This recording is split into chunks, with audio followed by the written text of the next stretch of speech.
of the NFL season, featuring this interconference matchup, the 2-0 Denver Broncos going against the 2-0 Philadelphia Eagles, with Randall Cunningham very much back into it, returning from knee surgery to complete 75% of his passes, while the Broncos, as always, are led by John Elway, who last week sparked the win over San Diego by throwing for 2 touchdowns and running for a third. And this is a man who has faced both quarterbacks on numerous occasions. Hi, everybody. I'm Marv Albert, along with Bill Parcells. And Bill, John Elway off to the good start despite the lack of a running game as usual. The Bronco defense has been superb with all those ingredients. What do the Broncos have to do to beat the Eagles? Well, Marv, Dan Reeves told us yesterday that he trusts this Bronco defense. So look for him to try to be very conservative offensively, not make the mistake, and get Philadelphia's defense in a frenzy. Ball control, passing, and at all costs, avoid sacks in the first half. Over the first 2 games, Randall Cunningham has the impressive stats, but he's had fumble difficulties. What are your impressions of Cunningham? Well, of course, I've seen Randall at his greatest. He looks a little cautious to me. Randall told us yesterday that basically he's looking for the short receiver first rather than the deep receiver. He used to look for the deep receiver and then throw short. And the Broncos have won the toss, and they will receive Roger Ruzek, getting set to kick it off. Ruzek in his 5th year out of Weber State, and he has been solid. Philadelphia Eagles coming off wins over New Orleans and Phoenix.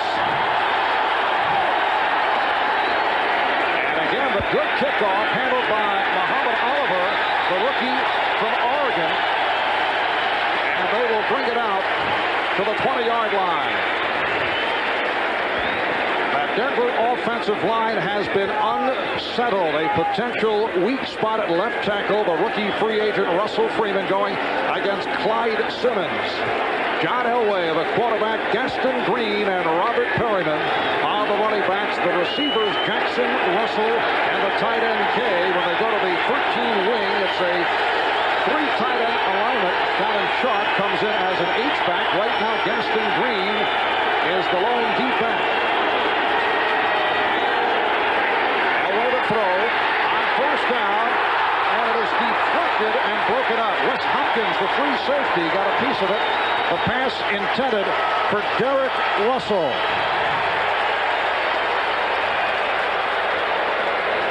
It'll be a 2nd and 10 from the 20. Philadelphia Eagle defense, one of the best in the NFL, sparked by the likes of Reggie White, Clyde Simmons, Leon Seals, a question mark because of a pulled hamstring, but he's in the starting lineup. The secondary, Jenkins, Allen, Waters, and Hopkins.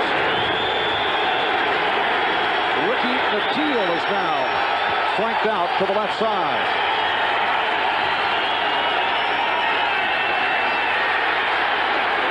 The completion to Victor Jones, running well for the first down. Gets across the 35, tripped up by the right corner. Eric Allen, 16-yard advance. Victor Jones, who is used primarily on special teams, is a 3rd-year man out of LSU. Well, as Dan Reeves told us yesterday, he was going to try to use the short ball control passing, screen pass out to Victor Jones, couple good blocks in front. Jones is avoiding his Philadelphia secondary and picks up the first down. Good start for Denver.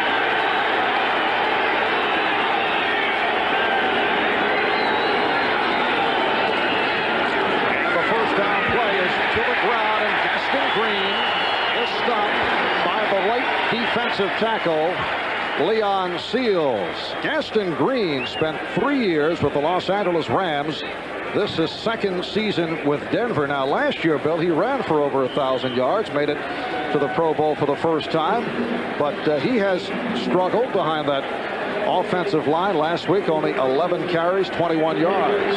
Well, the offensive line's been in a form of disarray since training camp started. They haven't had the same guys in one spot until the beginning of this week. I mean, they didn't even have guys ready to practice for the open game of the season. 2nd down and 8. Play action fake. Elway to the sideline, incomplete. The pass intended for Mark Jackson. He was covered by the left corner, Izell Jenkins. Well, as Dan Reeves said, the first 3 plays of this game are all designed to make the Philadelphia front 7 hesitant.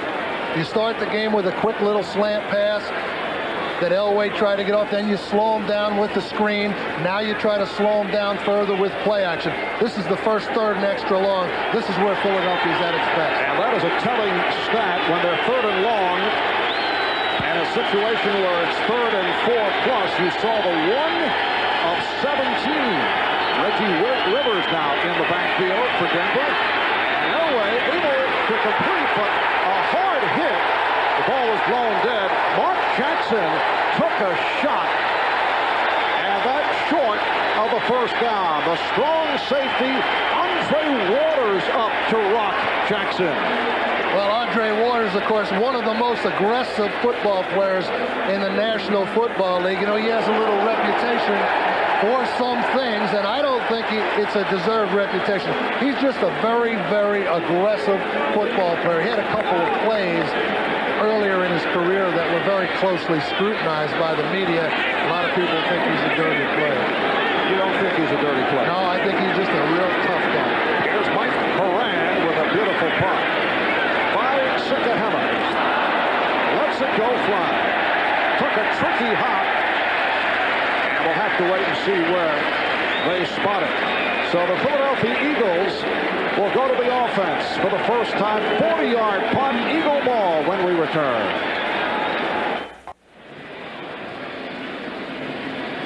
The Philadelphia Eagles offensive line, and this line has excelled at the running game. They are vastly improved from a year ago, in particular at right tackle. The second-year man, Antone Davis, has played well.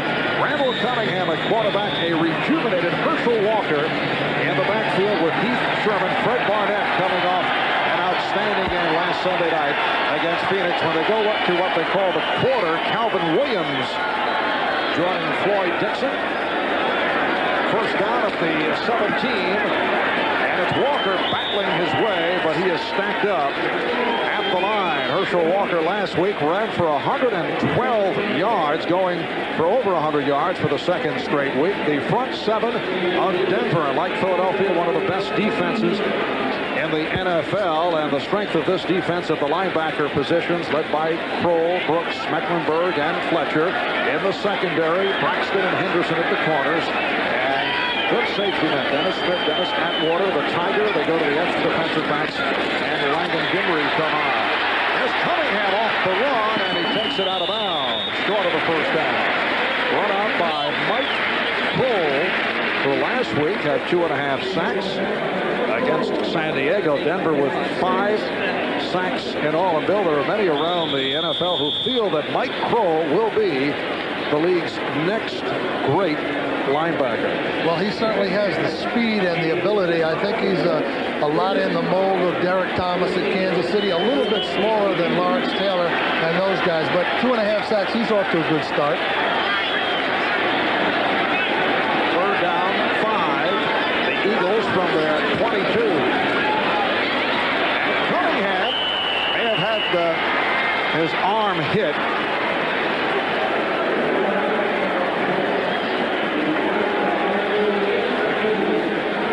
Mike Kroll, of course, usually is on the right side of the defense, but Denver shifts him over to the left side to work against the wide receiver, Calvin Williams, and he gets a piece of Cunningham's arm. So was Kroll in on the play. Arthur Marshall is back deep.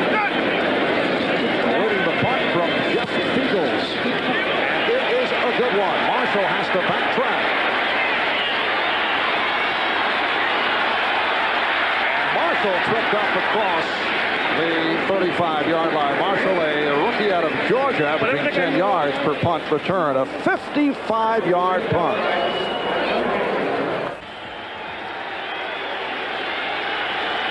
Dan Reeves' 12th season as Broncos head coach. Broncos have won the AFC West 4 of the past 6 years.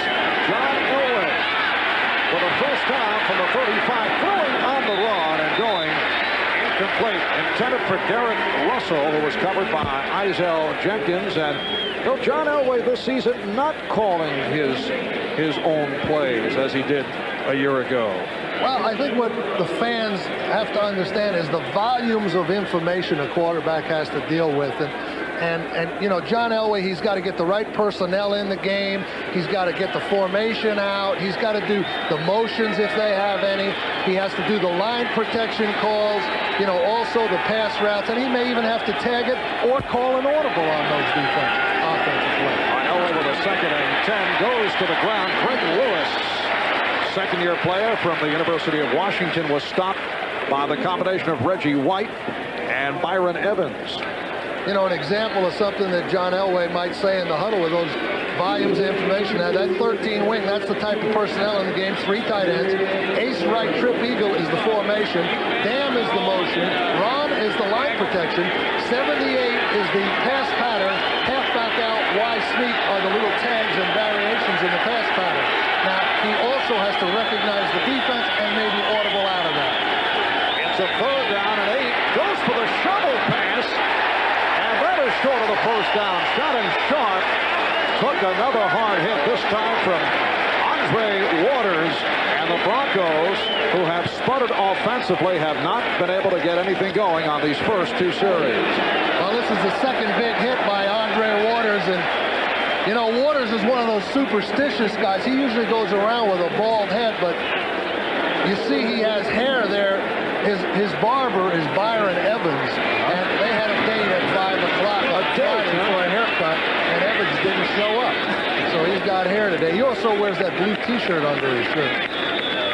Mike Corral with a 41-yard punt. There's Evans, the middle linebacker / bobber for the Eagles. Said, although you didn't buy this, Bill, as you mentioned to him yesterday, he had said he'd retire, said he'd play in Canada, and then finally came to terms late in the preseason. Well, it's just negotiation talk. You know, he said he missed training camp, too. You know, throwing water balloons at the rookies and things like that. So they get playful when they get about 30 years old. It's a 1st down for the Eagles from their 16. No score. We're early moments. Cunningham swings it out for Walker. Herschel pulling his way, refusing to go down. Michael Brooks finally got him out of bounds. This is the kind of thing that Herschel does so well, and it's taken a lot of pressure off Randall Cunningham. You know, he doesn't have Keith Jackson anymore, and Randall told us in the meeting yesterday that he uses Herschel Walker like he used Keith Jackson. 1st down run, 1st down screen. He's taken Jackson's place in the attack that Philadelphia uses on those 2 downs. Yes, the Eagles' outstanding tight end Keith Jackson still holding out. No new developments.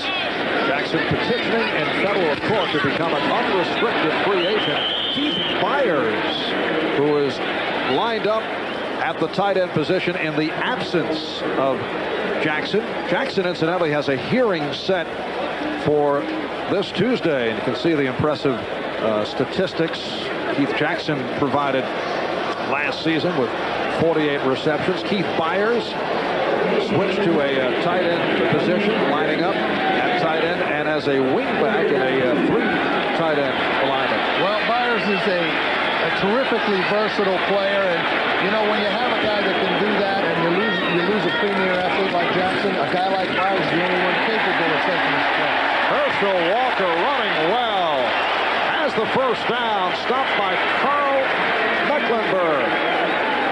Well, Byers this time is a key blocker. You see him going in on the Denver nose tackle, Greg Cragen, and exercising that wham block that was so controversial last year with the Brad Baxter, Jerry Ball thing that instituted a rule change. You have to hit him above the waist now, and of course Byers made a very good legal block. Eagles 1st down from their 38 minutes to go. 1st quarter with no score.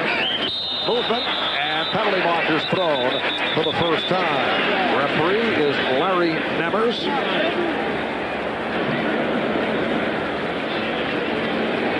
Ball start, number 79 offense prior to the snap, 5 yards, still 1st down. That is the left guard, Mike Shad, called on the penalty.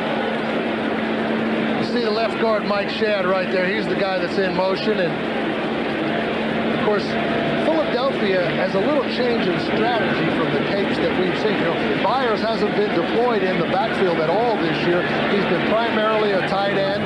You know, Rich Kotite says he's using him as a fullback and a lead back today in front of Herschel. Now, Denver isn't really prepared for that type of look. It's a first down and 15. Cunningham facing the rush, able to unleash. Calvin Williams made the catch short of the first down. The free safety Steve Atwater with the tackle. It's a 13-yard pass play.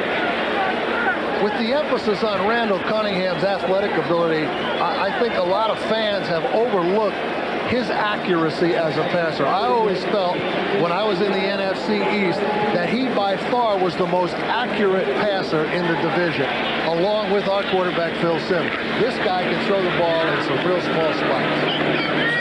And he has completed 75% of his passes over the first 2 games of the season. That is tops in the NFL. Second down and about 4. Penalty flag is thrown. Herschel Walker picking his way. He's right at the marker. You know, Herschel lost 2 yards during the course of the week without even stepping on the football field. Last against Phoenix, originally he was down for 114 yards rushing.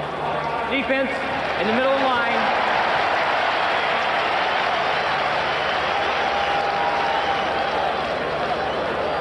So the call against Denver. The Elias Sports Bureau, which keeps the official statistics for the NFL, changed Walker's official rushing total just the other day from 114 to 112 yards. They figured it up, and they dropped 2 yards. They also changed Walker's receiving totals from 28 to 30 yards. He picked up 2 as a receiver. The deduction of the 2 rushing yards, Bill, means Walker is not tied with Emmitt Smith of Dallas for the NFC rushing lead. Walker is 2 yards behind Smith. Tough week for Herschel. You are a veritable glossary of statistical information. It is a first down for the Eagles. Fumble recovered by Cunningham. Randall Cunningham has had difficulties last week. Fumbled twice, turning one over 2 weeks ago against New Orleans. He fumbled, lost the ball 3 times. Well, he's just a little late getting the ball in the pocket there. Herschel's kind of by the quarterback before Randall makes the attempt to get it in. Randall Cunningham with fumble number 6, but this one was recovered, and that is the most significant end result of that play. And the Eagles have a 2nd and 10 at the 41. Just under 6 minutes remaining in this opening quarter. And Cunningham's pass again was batted down. Earlier was Mike Kroll who got a piece of it. That pass intended for Calvin Williams. But the left corner, Tyrone Braxton, did a good job anticipating that play, and he might have intercepted that had Fletcher not batted it down. But Fletcher gets that big hand up there. But Braxton was right up quickly on Barnett. Tyrone Braxton during the course of the week said that the Eagles defense gets all the publicity, but he said, hey, we're out there making the plays too. We're just as good as this team. And the Eagles now have taken some of those quotes, although they were kind of mild, I thought, but trying to use them for motivational purposes. Cunningham this time couldn't find anyone and runs for the first down and more.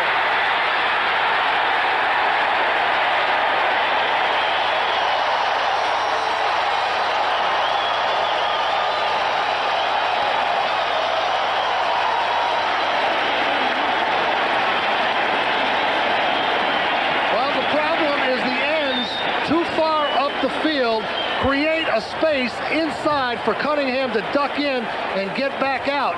And that's one of the things against a quarterback like Cunningham you've got to be cautious of, going too far up the field, allowing him to step up in and get back out. Randall Cunningham on a 3rd and 10 going for 29 yards. First down at the Denver 30-yard line, and Byers working out of the backfield, and he stopped at the line by the outside linebacker, Simon Fletcher. Now talking with Wade Houston, the defensive coordinator for the Denver Broncos, he was telling us I should say Wade Phillips, he was telling us that they will employ the spy system. Well, it's a method of control on the quarterback where they assign one guy to stand relatively close to the line of scrimmage and try to mirror Cunningham wherever he goes. Now, that time they didn't have it on, and he stepped up and was able to get out. It's a second down and 9. Myers not able to pull away from Fletcher. Once again, Cunningham going with the swing. It is a loss on the play. Rich Kotite using a different kind of strategy today with Byers. Tight end the first couple of weeks and a motion man. Didn't carry the ball at all. Now in the backfield, lead blocker. Already has a couple of carries in the game, screening to him. Just a big departure from Philadelphia offensive tendency. It's a third down and 13. This is the 10th play of the drive. 3:20 remaining in the first quarter. Cunningham. Calvin Williams could not hold on through the double coverage. Well, Randall Cunningham's got to be a little disappointed with the result on that, because you can't throw it any better. Right in his hands. Those are the ones that the receivers, when they go to that receiver meeting on Monday, all the rest of the guys in the room talk about, well, did you hear footsteps or not? And this, a 50-yard attempt. Fourth down and 13. And Rich Kotite going to Roger Ruzak, 2 for 2 last week.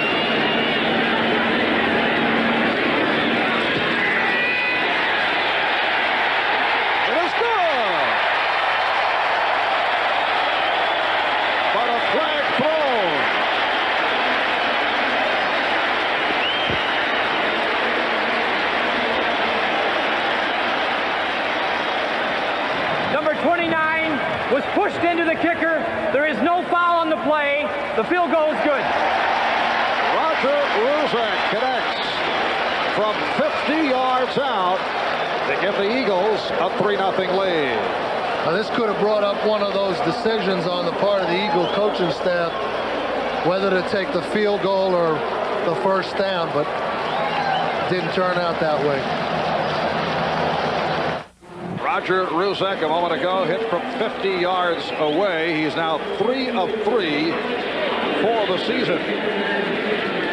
The Philadelphia Eagles 3, the Denver Broncos nothing with 3:09 remaining in this first quarter. Capacity crowd at Veterans Stadium, better than 65,000 on a beautiful 72-degree day. Marv Albert with Bill Parcells. A meeting of the undefeated Eagles, who have defeated New Orleans and Phoenix, and the undefeated Broncos with victories over the Raiders and the Chargers. Denver starting off the season 2-0 for the first time since 1989, although their offense has not been sharp. But interestingly enough, Mark, the big play in that drive, the Cunningham long scramble, the very thing we talked about at the top of the show, the ability of the defenses to control the improvisation of the quarterbacks. And it's 3 points on the board already just with that play. Oliver and Montgomery are back deep. Another excellent kickoff by Ruzak. Montgomery will stay right there. Well, NBC's Premiere Week continues tomorrow with all new episodes of The Fresh Prince of Bel-Air and Blossom, followed by an NBC world premiere movie based on the true story. Carolyn Sapp, Miss America 1992, will star in her own remarkable story, Miss America Behind the Crown. That's tomorrow, right here on NBC. The Broncos from their 20. The lone D-back is Greg Lewis, second-year man from the University of Washington. Derek Russell splits to the left side. And here's Lewis. The Broncos continue to try to establish a running game, and they have not been able to do it. Byron Evans with the wraps on Greg Lewis. This is that defense with Reggie White right over the center. All these guards and tackles covered in here. It's something that Philadelphia uses to disrupt that first down running game. And there you can see Evans coming off those big linemen in front of him, making a nice tackle. Denver has rushed 3 times for only 4 yards. Second down and 9. Elway swinging it out, but Shannon Sharp met by the free safety, Wes Hopkins.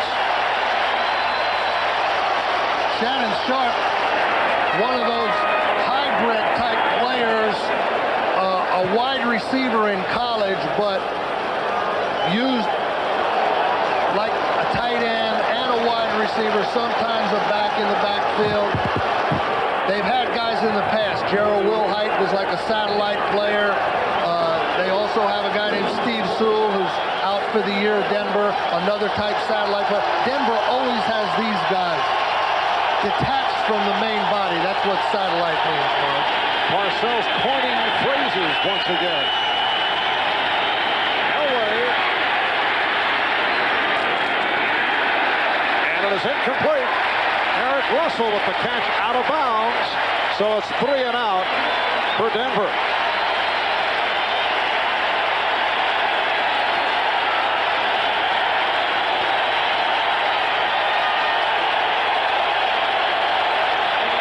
The crowd reacting to the defensive play of the Eagles.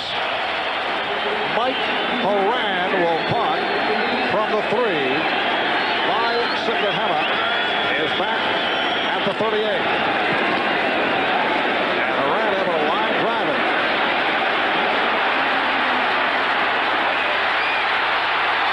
Penalty marker down. Good return by Sikahema.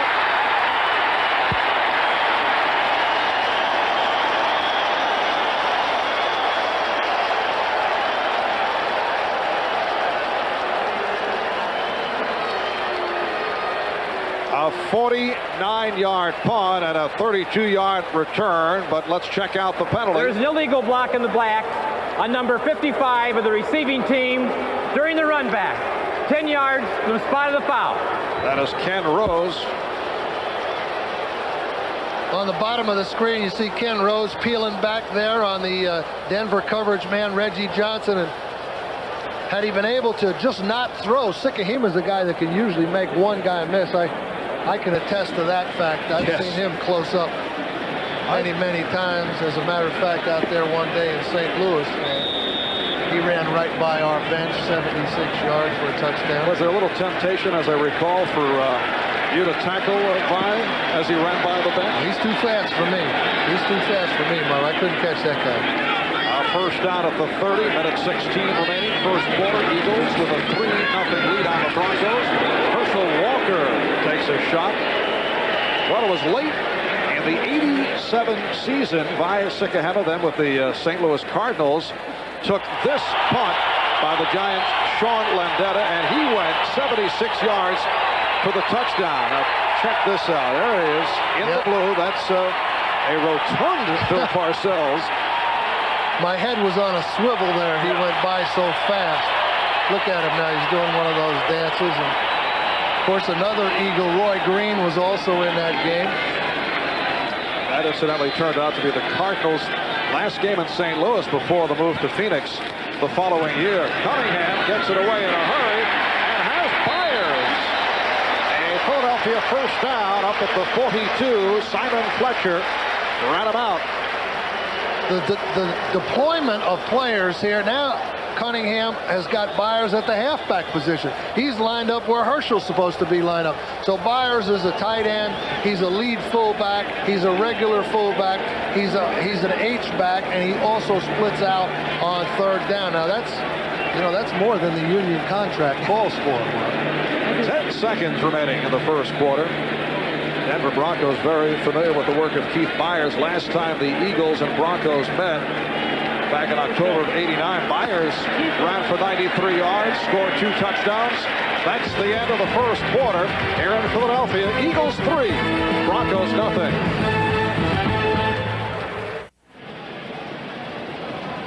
Well, Denver only 29 yards in all in the first quarter. Once again, the running game has struggled. 3 carries, 5 yards. John Elway has not been able to get anything going. The Philadelphia defense has done the job. There's only one significant play in the whole first quarter, and that's the Cunningham scramble. I mean, both these teams are feeling their way. Both the defenses are doing a pretty good job. Just can't let the quarterbacks run for 50 yards. Yes, Cunningham went for 29. That helped him set up the field goal. That's the only score, a 50-yarder by Ruzek. Here's Cunningham throwing deep downfield. Almost picked off. The pass intended for Fred Barnett. Tyrone Braxton with the interception opportunity. Randall definitely behind the receiver on that throw. You see Barnett turning in, and Randall just throws behind him, hits Braxton right in the chest. Sometimes the receiver shields the defender to the point where he can't focus on the ball, and the ball surprises him, and that's why they dropped those. Looked like an easy interception, but actually they never saw the ball. Braxton has made it back from knee surgery from a severe knee injury.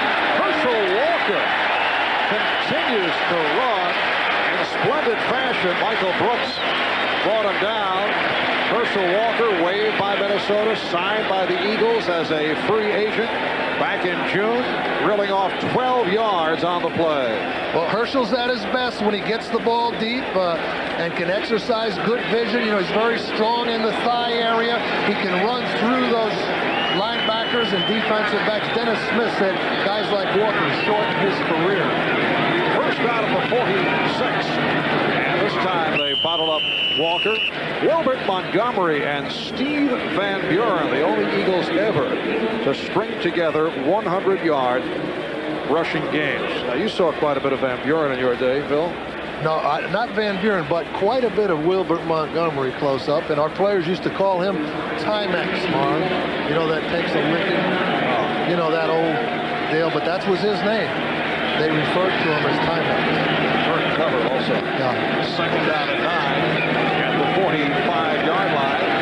Cunningham standing in for an instant, couldn't find anyone, and slides to the 40-yard line, covered up by Braxton. Again, the ends just a little too far up the field, and the Denver defense gets separated between the ends and the tackle, and Randall squirts through there and picks up the first down. Good downfield coverage.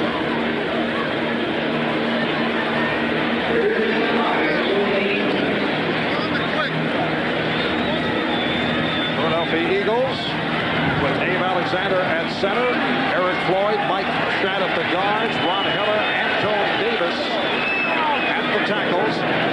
It's a third down and 5. And that was deflected, thrown behind Byers, and a penalty flag is down.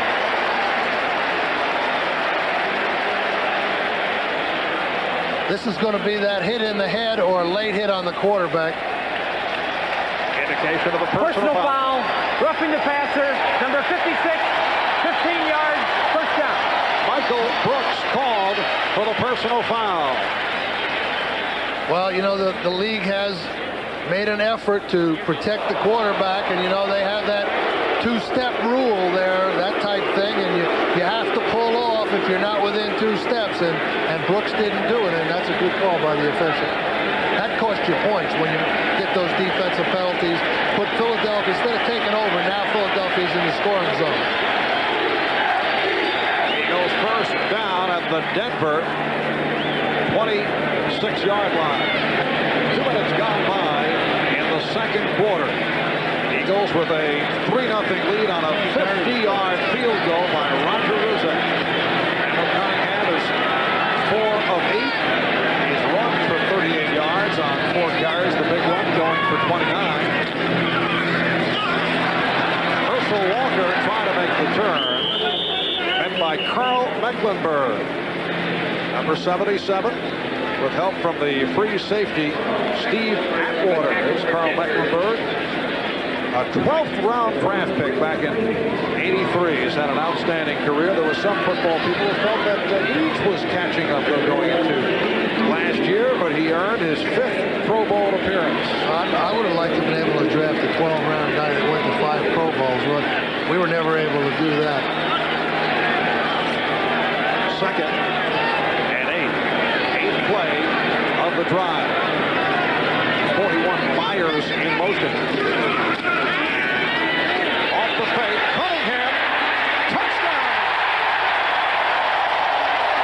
Calvin Williams beating Tyrone Braxton.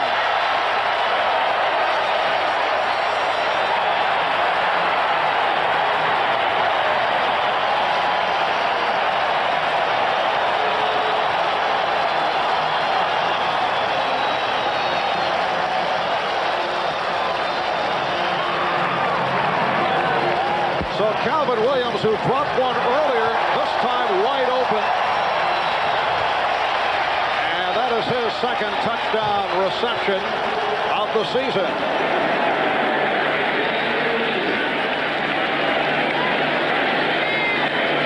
Eagles the holder. Roger Ruzak will attempt to add the extra point.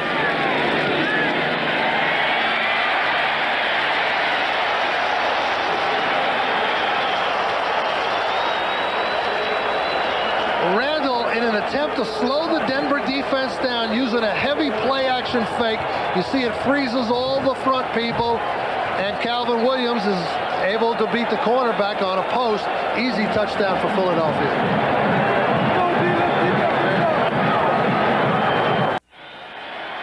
Critical penalty called on that man, Michael Brooks, contributing to the Philadelphia drive. They go 8 plays, 70 yards, 4 minutes, 11 seconds. Capped off by the 24-yard touchdown from Cunningham, who was able to complete it. With Calvin Williams, for Randall Cunningham, a 6th touchdown pass of the season. Ruzak with another strong kickoff, and Denver has not been able to get out of the end zone. Muhammad Oliver has to stay right there.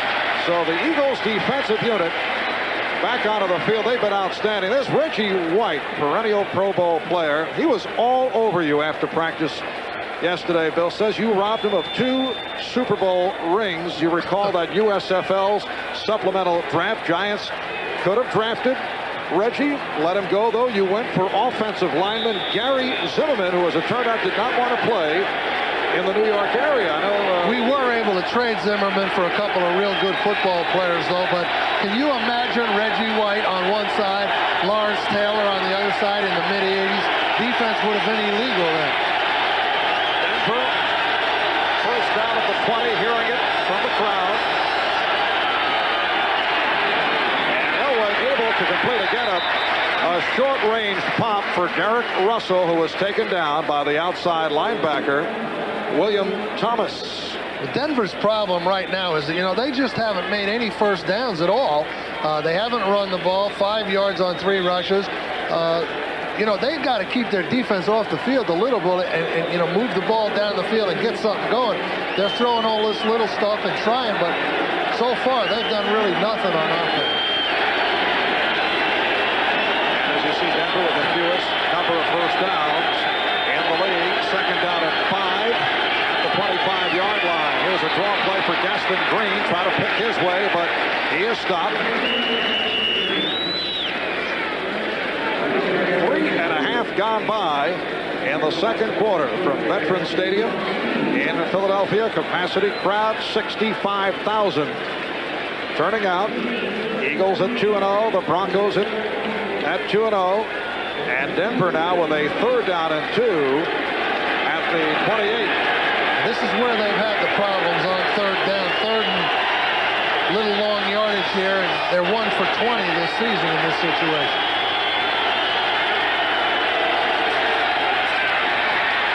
Big rush. Elway can't find anyone. And a flag is thrown. Greg Lewis, the intended receiver.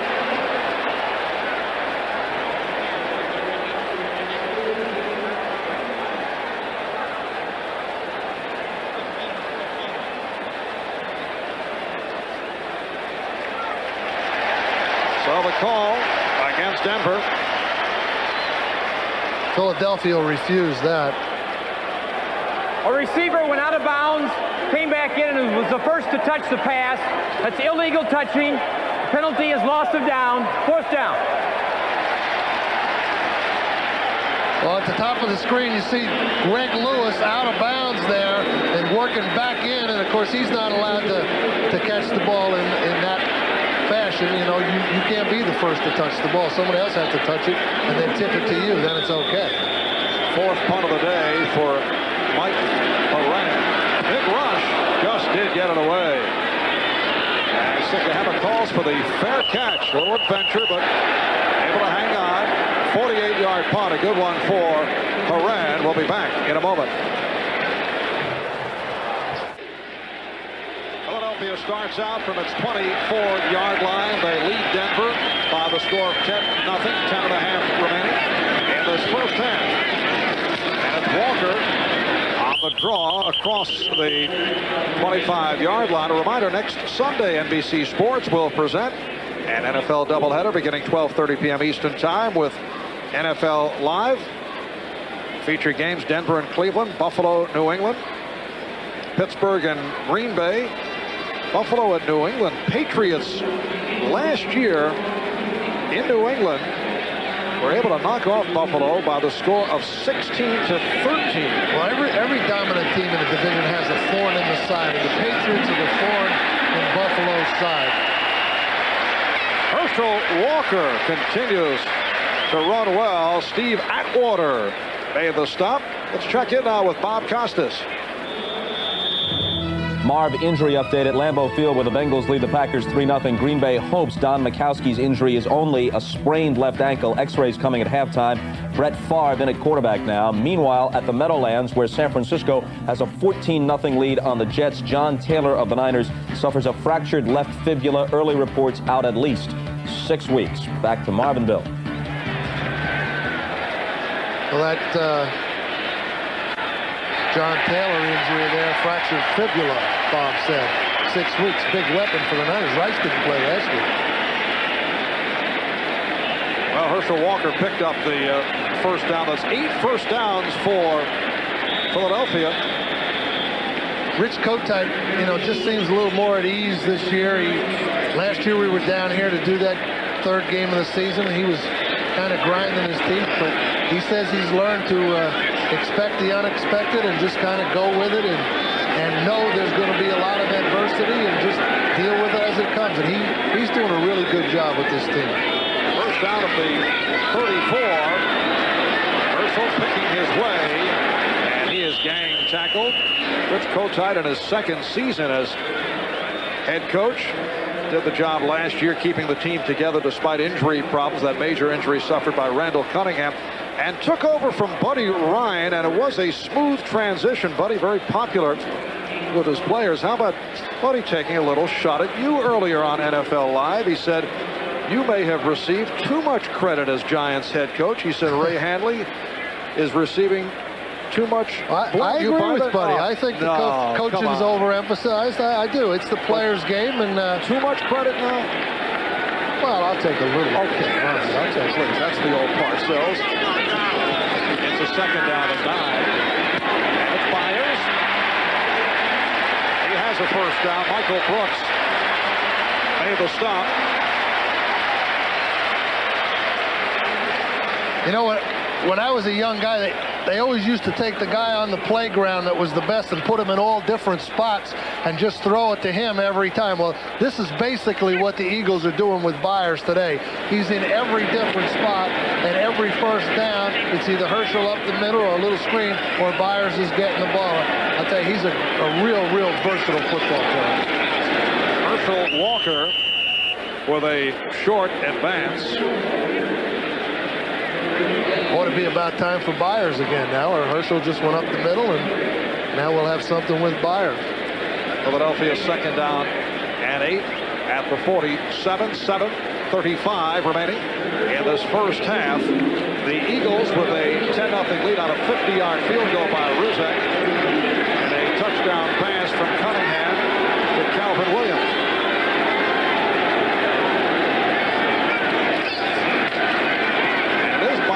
This time out of the backfield, but he's stopped by the nose tackle, Greg Cragen.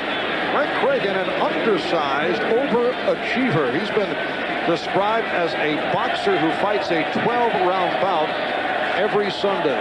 Well, of course, he took over the nose tackle position from one of the great players in Bronco history, Reuben Carter. And he's a little quicker style. The whole Denver defense is comprised of the speed-type guys. They don't have any 305-pound guys like Reggie White playing. They're more quickness and speed-oriented, trying to get 11 guys to the ball style of defense. And, you know, there's a lot of ways to do it.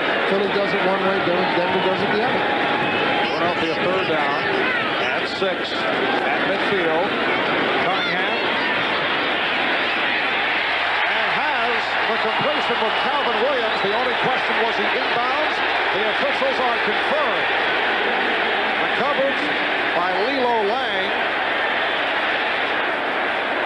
They have not come to a decision.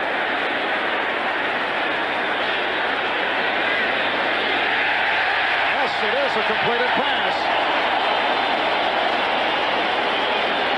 Well, the officials had one of those board of directors meetings, but the ball right on the boundary. Calvin Williams up in the air, but the contention was that he would have been able to get his both feet down had not Braxton knocked him out of bounds, and that's within the rules. He would have been able to get his feet down had the defender not pushed him out. That's why they call it completion. Well, Dan Reeves did not like that call. Well, he knows the game is in danger of getting out of reach here with that Philadelphia pass rush. Eagles first down at the 34. Here's the flea flicker. Cunningham throwing. Incomplete. Intended for Fred Barnett. Well, the Eagles worked on this during the course of practice the last couple of days. You thought they were about to pull it off in the first quarter. They held back, and it was well executed, but Cunningham could not get it to Barnett. Well, they toss it to Herschel, and of course he's back to Randall, and they run both of the wide receivers deep. Now Randall gets a little pressure, and as a result of having to throw on the run, he can't really get enough velocity on the ball to get it all the way to Barnett. So the Denver defense did a pretty good job handling that play. Back to the ground, Herschel Walker, the ball carrier, stopped by the left defensive end, Brian Sauché, along with Michael Brooks. Inside the red zone, you know, Richie Kotite is a guy that will take some chances, you know, to try to get his team momentum. Again, it's a quick strike area of the field, first down situation, second down situation, simulate that running play, and then flea flicker. It's a good choice of play. Third down and 10. Floyd Dixon comes out as a third wide receiver. Cunningham with the time, goes up top, touchdown, Fred Barnett.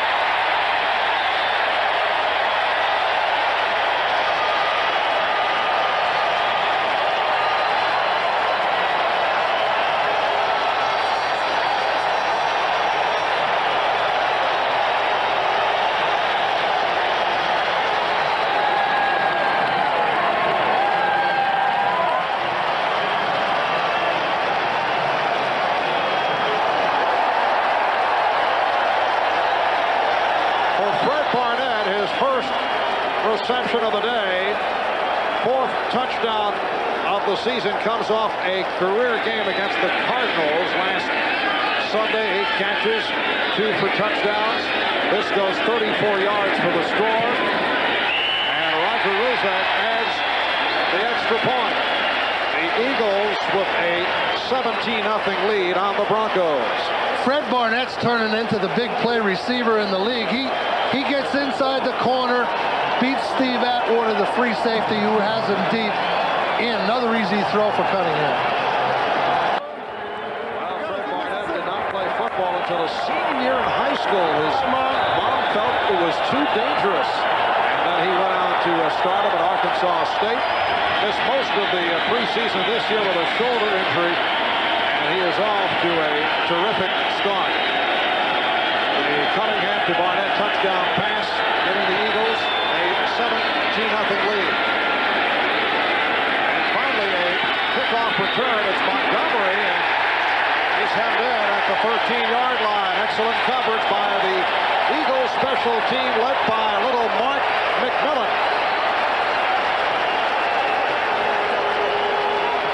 Barnett right here takes a very narrow split close to the Eagle offensive alignment. That allows and creates a big open area down the field for him to work against the safety, Steve Atwater. You see Barnett releases inside, creates some more distance, fakes a little post move, and then just outruns Atwater to the corner.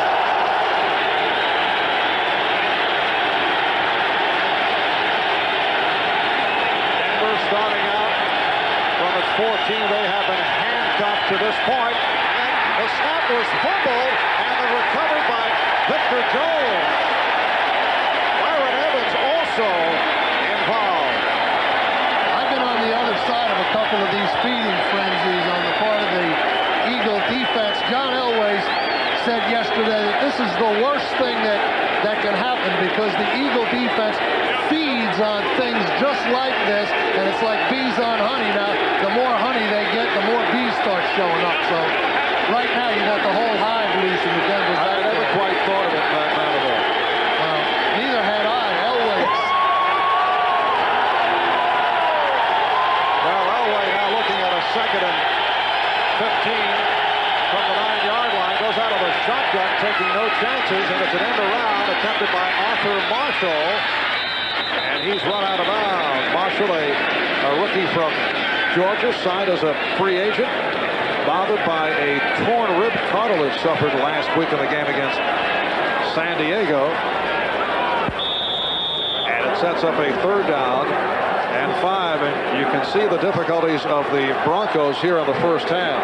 Well, you have to credit Philadelphia. I mean, Denver is attempting to do what Dan Reeves said they were going to try to do. The short passing game, the quick release. You know, they're not sacking Elway, but they just can't get any first downs or get in the scoring zone. 3rd down, 5. Elway going deep. Intended for Mark Jackson, covered by Otis Smith and Andre Waters.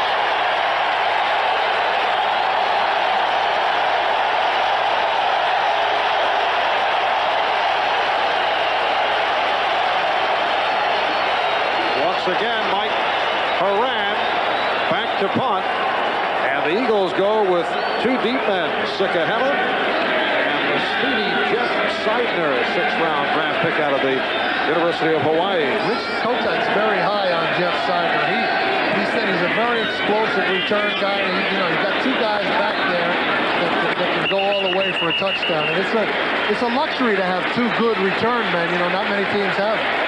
Fair catch called by Sikahema. Some words exchanged. 43-yard punt. Eagles go back to the offense.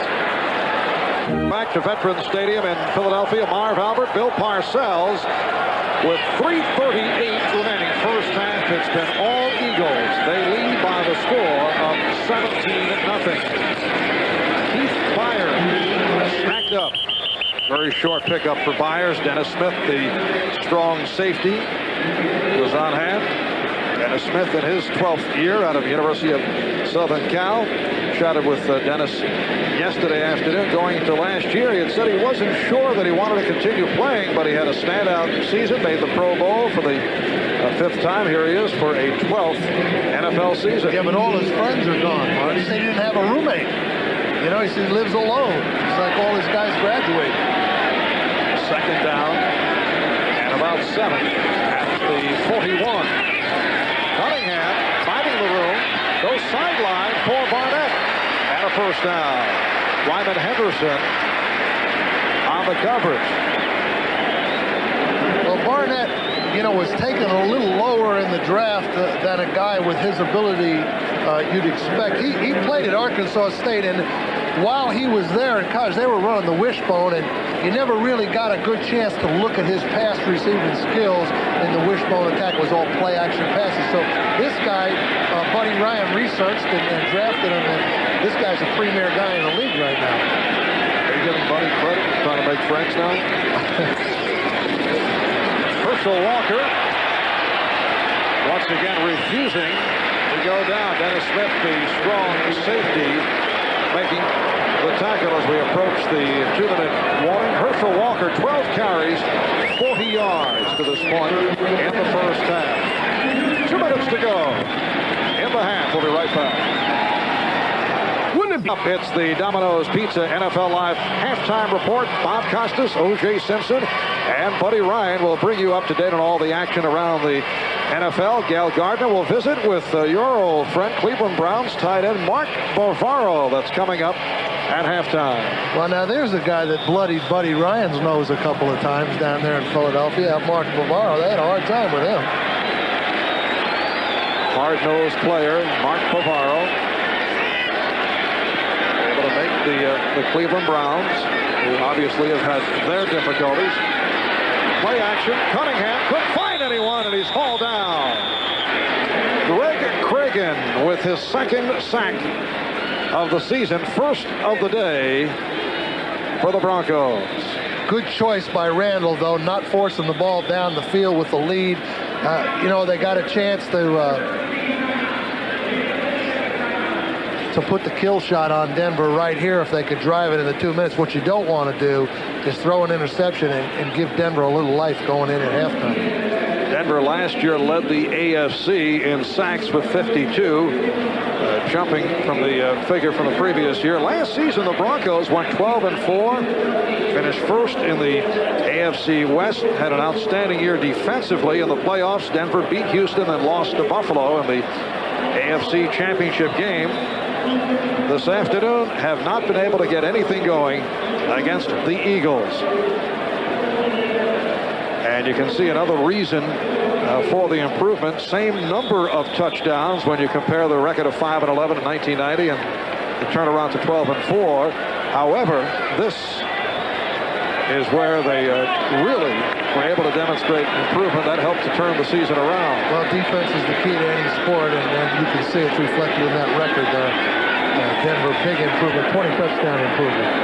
It's a 3rd and 14, and Cunningham under pressure, able to complete to Byers, but way short of the first down. Another factor when you take a look at total touchdowns, it depends when you score the touchdown. So that can be misleading, even though they had scored 32 touchdowns in 90 and 91.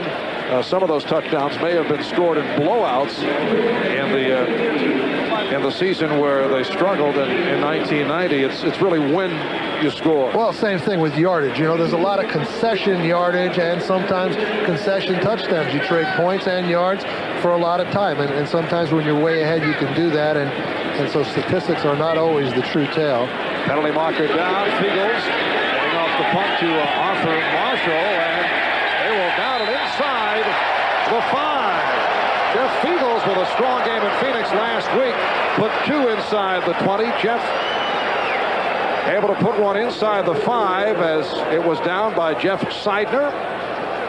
And let's check out the penalty.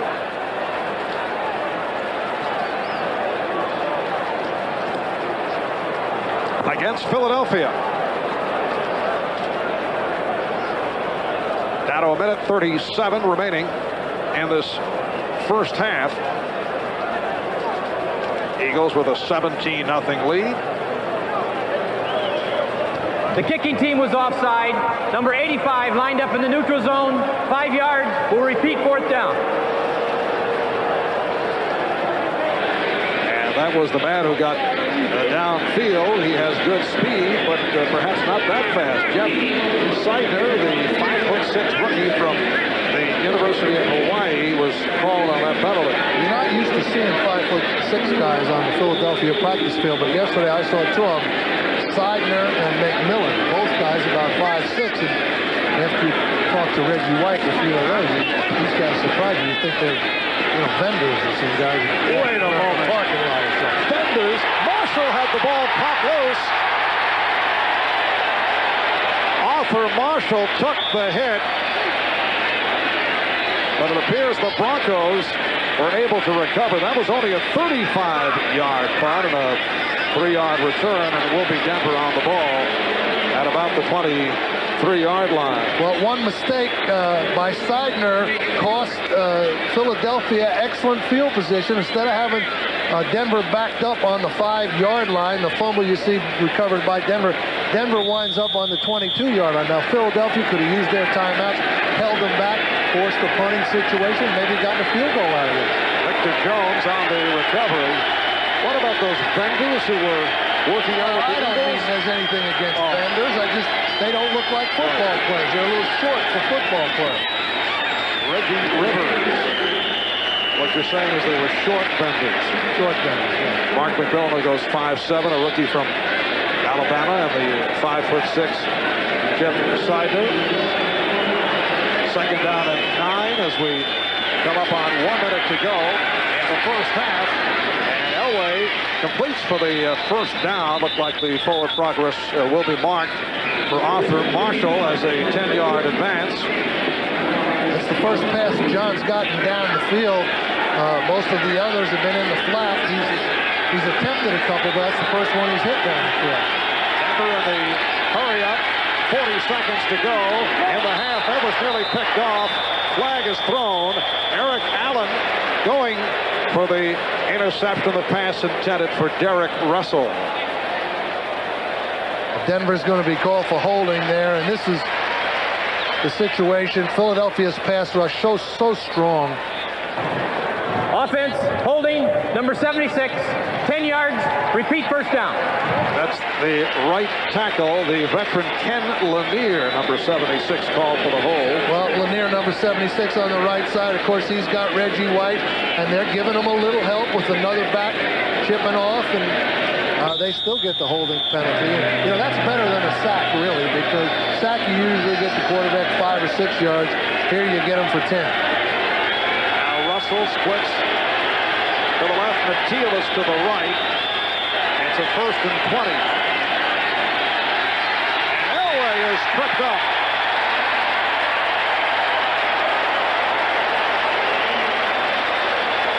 The clock is stopped with 33 seconds remaining in the half. First sack of the day for the Eagles. Denver didn't have anybody in the backfield that time, and the Eagles were able to penetrate and create the sack. I think John will be real careful here. Andy Harmon will get credit for the sack. Elway under pressure once again. Just did get it off. Chased by Reggie White, who is gunning for his first sack of the season.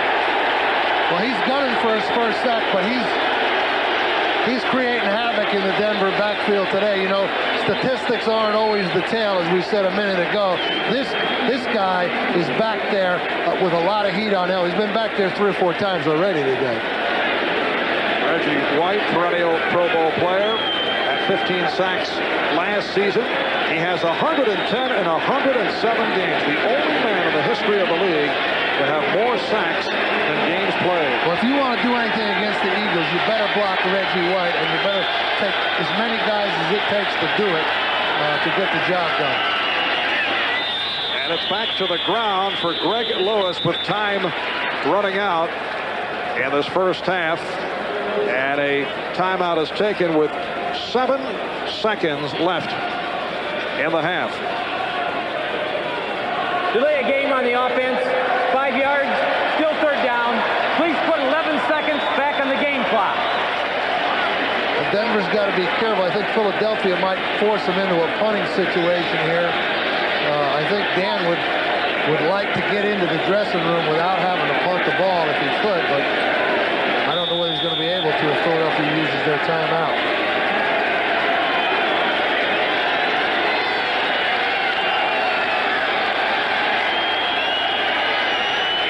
Seconds remaining. And again, the inside handoff to Lewis. Clock is running down, and now the clock has been stopped with 3 seconds remaining. The Eagles do take a timeout. Well, that's a smart call because they got a chance to block the punt. You never know what's going to happen. There could be a bad snap. The punter could drop the ball. There are all sorts of things that could happen that can result in points. So you always take the chance. It has been a very busy day for the Denver punter, Mike Horan. He has punted 5 times. Sikahima won't take any unnecessary chances back here on the return. If the ball's too tough to catch, he'll just let it go and time will expire. But I think Philadelphia will definitely come with a 10-man rush.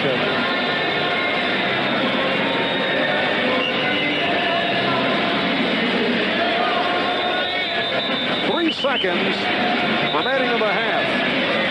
The Eagles with a 17-0 lead. 2 touchdown passes by Cunningham, 1 to Barnett, and 1 to Williams, and a 50-yard field goal by Rizzo. And Moran able to get it away. And Sinkahema lets it bounce. And Randall Cunningham with 6 for 8. 97 yards, 2 touchdowns, leading the Eagles in this first half. Time has not officially run out. A flag thrown.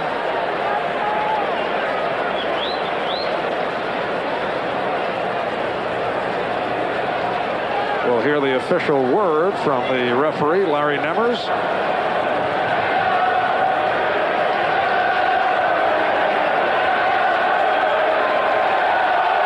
Both clubs are headed back to the dressing room. The officials continue the discussion down at the 25-yard line. All right, here is Nemmers.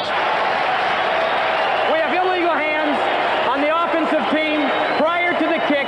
The half is over since the foul is on the offensive team. And now that concludes matters in the first half. So the Eagles with a 17-0 lead on the Broncos. Now let's go to Bob Costas in our New York studios for the Domino's Pizza NFL Live halftime. Marv Albert with Bill Parcells, and the Eagles with a 17-0 lead on the Broncos. Brad Galoiso getting set to kick off for the first time. He has placed all 8 of his kickoffs in the end zone or beyond his first 2 games, and this one is high and far.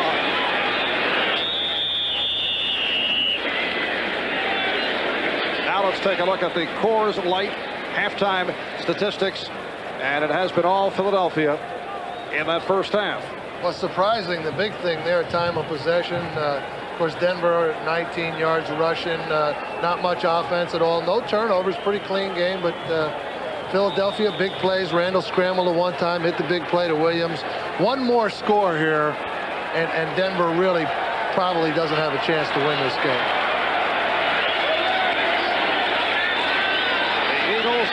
Open up with 3 wideouts, Williams, Dixon, and Barnett, as they start from the 20-yard line.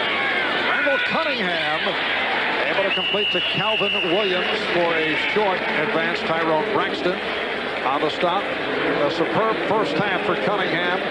He was 10 of 15, 123 yards, 2 touchdowns. For the season, Cunningham has thrown 7 touchdown passes, and he has yet to be intercepted. Well, you see Randall's confidence seems to be growing as this game goes on. I watched the Phoenix tapes last week, and he wasn't as confident in that game as he is right now at any time. Did you feel he was on the cautious side?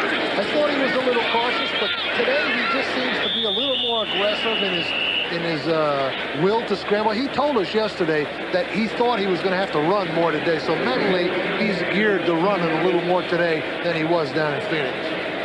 Carl Mecklenburg able to make the tackle on Randall Cunningham. It's a 3rd down and 2 at the 28. Randall Cunningham making it back from the torn ligaments in his left knee, and he has looked very sharp, taking all the snaps. He is the most efficient passer in the NFL coming into today. Well, that one was anticipated by Brian Soche.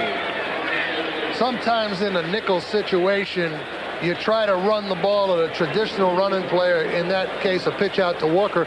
The ends are running up the field in a pass rush posture so quickly that you really can't design any blocking scheme.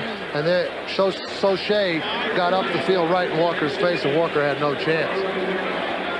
Eagles back to punt at his 7-yard line, only his 2nd punt of the day. Arthur Marshall in single safety, and it is a beauty by Fiegels. Here comes Marshall. Arthur Marshall stopped by the punter, Jeff Fiegels. And Fiegels will be feeling that one for a while. A 53-yard punt and a 45-yard return by the rookie out of the University of Georgia. Yeah, Arthur Marshall, but you've got to credit Jeff Fiegels here. He does this exactly the way he's coached it. He uses the sideline as the ally. He doesn't give Marshall the cutback. If he gives Marshall the cutback, this is a touchdown. He forces him to the sideline and then hopes he can lunge and get him. May have saved Philadelphia a touchdown. This is the first excitement of the day for the Denver Broncos. First down at the Philadelphia 28-yard line. Gaston Green stopped by the right defensive tackle, Leon Seals, who was a question mark for today because of a pulled hamstring, forced to the sidelines last week. Leon Seals in the lineup and has gone most of the way. Well, yesterday I saw him. He still had his Buffalo Bill raincoat under his Philadelphia practice. I said, "That's your Bill stuff?" He said, "Yeah." He said, "They never gave me anything, so I just took it when I left." Quiet from Buffalo for a future draft pick. After Mike Pitts went down, Elway calling for time.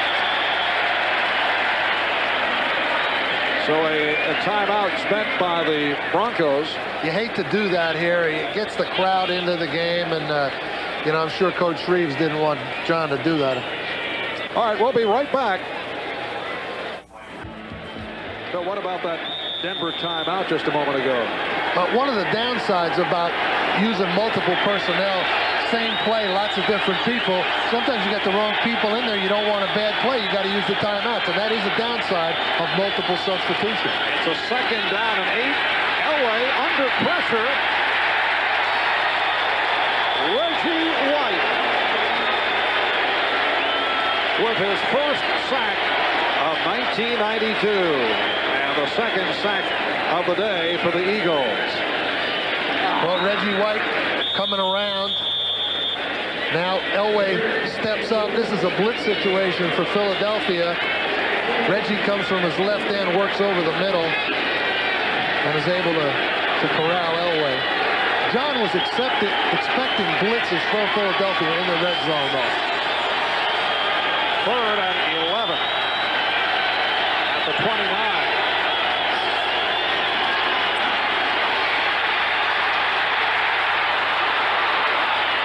Elway fires, and that will set up a 1st and goal. Mark Jackson on the reception.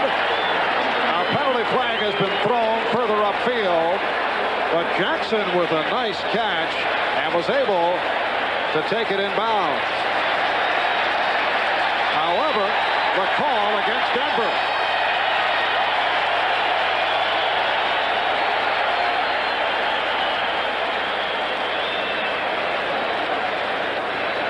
We have an illegal forward pass on the quarterback who passed the line of scrimmage to throw the ball. That's a 5-yard penalty and loss of down. 4th down.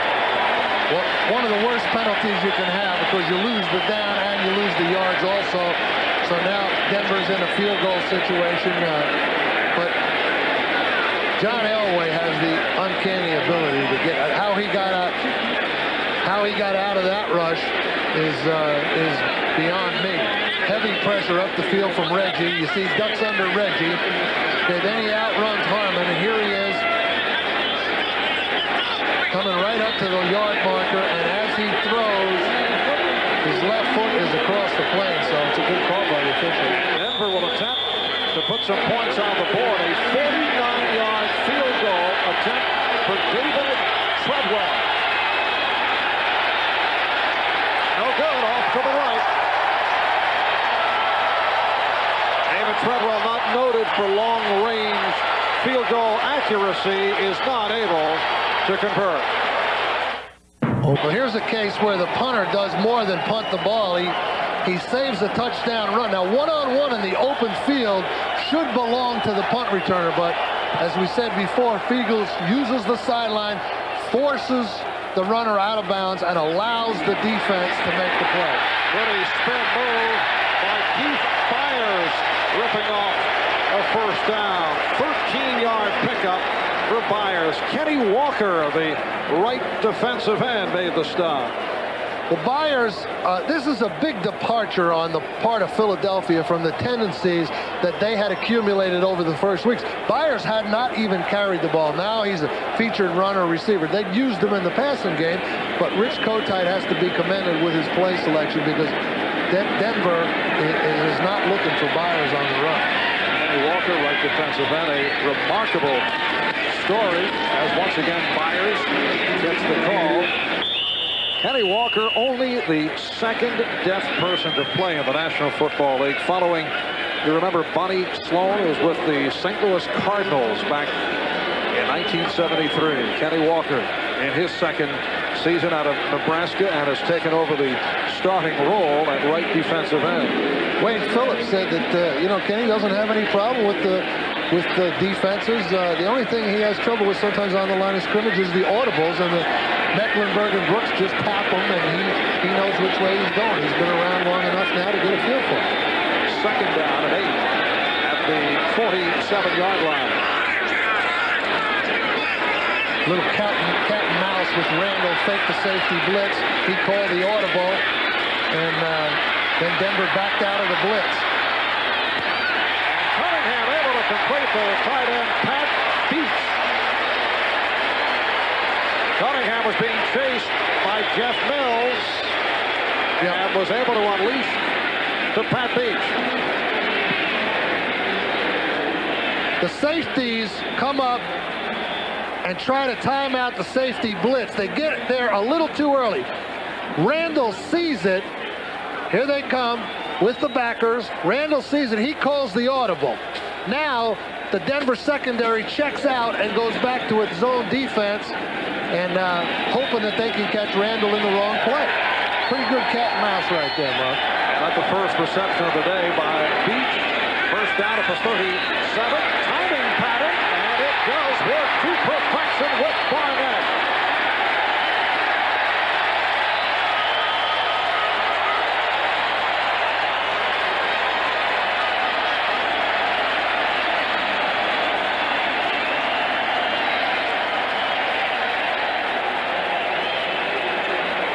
Barnett is using the field. He narrows his split down. This is the second or third time we've seen it. He narrows his split down and then gets himself some room to operate. Randall knows he's going to that designated area and just lays the ball up there. What do you mean by split down? But he lines up closer to the offensive formation than normal, and that creates more open space for him to run in. Here's Byers throwing. He threw short. Well, Keith Byers has had great success with the option pass, but that time it did not click. This play looks very familiar to me. Here's Walker in motion. They pitch it to Byers. Walker fakes the block. This guy fakes the block. Byers comes out and tries to hit Walker deep after the pitch. See, Herschel simulating the block, wide open. Byers lays it too far outside. Just a little far outside for Herschel, right at the flag. Not right on target by Byers. He's just thrown 5 touchdown passes in his NFL career. It's a second down and 10. Cunningham goes the other side, incomplete. Off the mark, intended for Walker. I've seen that play before, Marv, that Byers halfback pass. Now, he threw that against the Giants the opening game in 1990 for a touchdown on us. The same formation, the same play, and Rich Kotite told us they had it in the game plan again today, and there it was. Well, let's see. It was a 9-yard pass. Anthony Toney. Here he is against us. Memories. Yes. Oh, man, that guy. You're bringing back bad memories, Marv. That was the intent. I don't know where these guys find these footage. That incidentally was Byers' most successful year as a passer. Byers, now the receiver, makes the catch just inside the 10-yard line. Back in 1990, Byers went 4 of 4 as a passer, all 4 going for touchdowns. Well, it's just a tribute to his versatility. You stop and think what this guy's done here today. He lines up wide. He's on the shotgun. He's in on every down. He's a lead blocker. He's a pass receiver. He's a runner. He's a tight end blocker. And now he throws the ball. 26-yard field goal attempt for Roger Ruzek. Make it 27 to be official. Hit from 50 early in the game. And does it again. 7.5 remaining. Third quarter, the Eagles extend to a 20-0 lead. Philadelphia Eagles with a 20-0 lead on the Denver Broncos. You know, it's been a difficult time, though, for the Eagles. Tough time emotionally following the death of their Pro Bowl defensive lineman Jerome Brown in an automobile accident last June. They've kept his locker intact in the Eagles dressing room in memory of Jerome. Not only was Jerome Brown an excellent player, but very popular with his teammates. And the Eagles have dedicated their season to him. You saw just a moment ago the Eagles jersey now featuring that newly designed larger patch in memory of Jerome Brown. Alton Montgomery with the return. Jerome was a guy that not only a very, very tough opponent to face, but he was a young fellow that I knew personally and had gotten to know. In fact, a year ago had dinner with Jerome and Cortez Kennedy, one of his close friends. And, you know, he was a terrific kid. Penalty flag has been thrown. 23, 5 yards, free kick.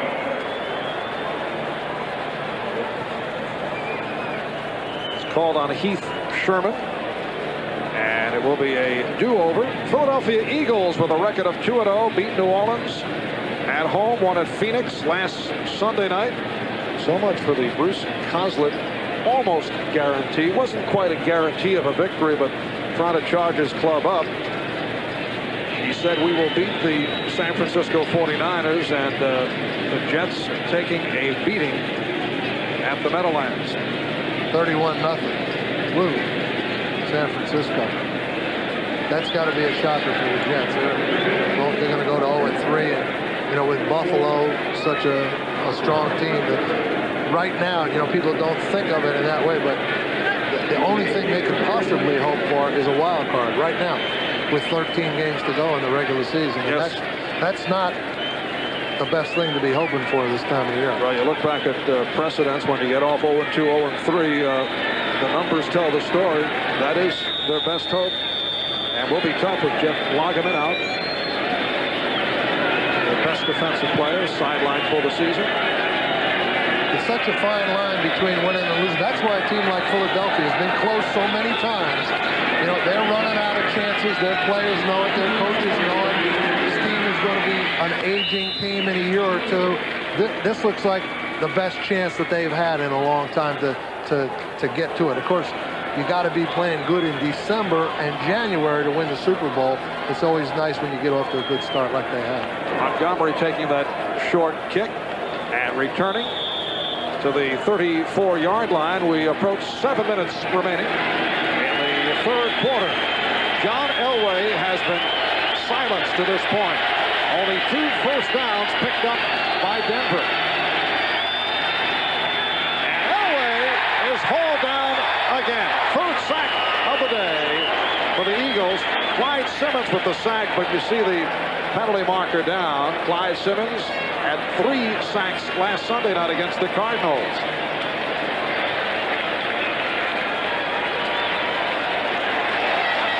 And the call against Denver. I wouldn't be surprised if Philadelphia declined this one. Holding, 68 offense, penalty refused, second down.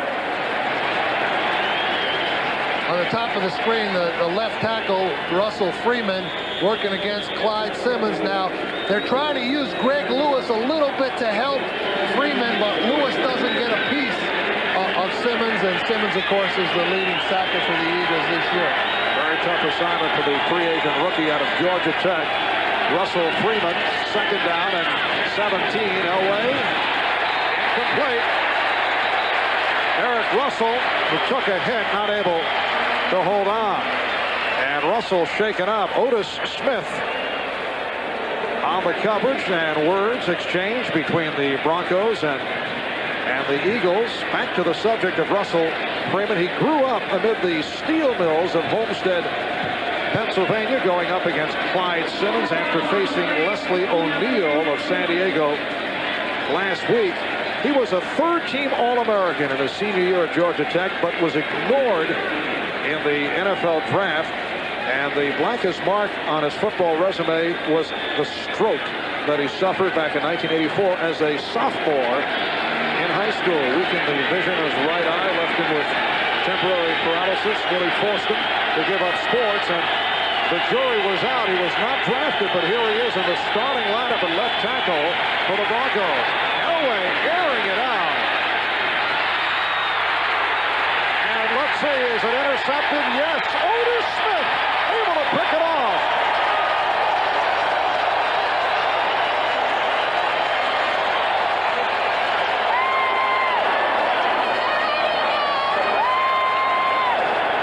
There is a penalty marker down. Holding, 76 offense. Penalty refused. First down. It's called once again on the right tackle, Ken Lanier, so the Eagles will take over on the interception.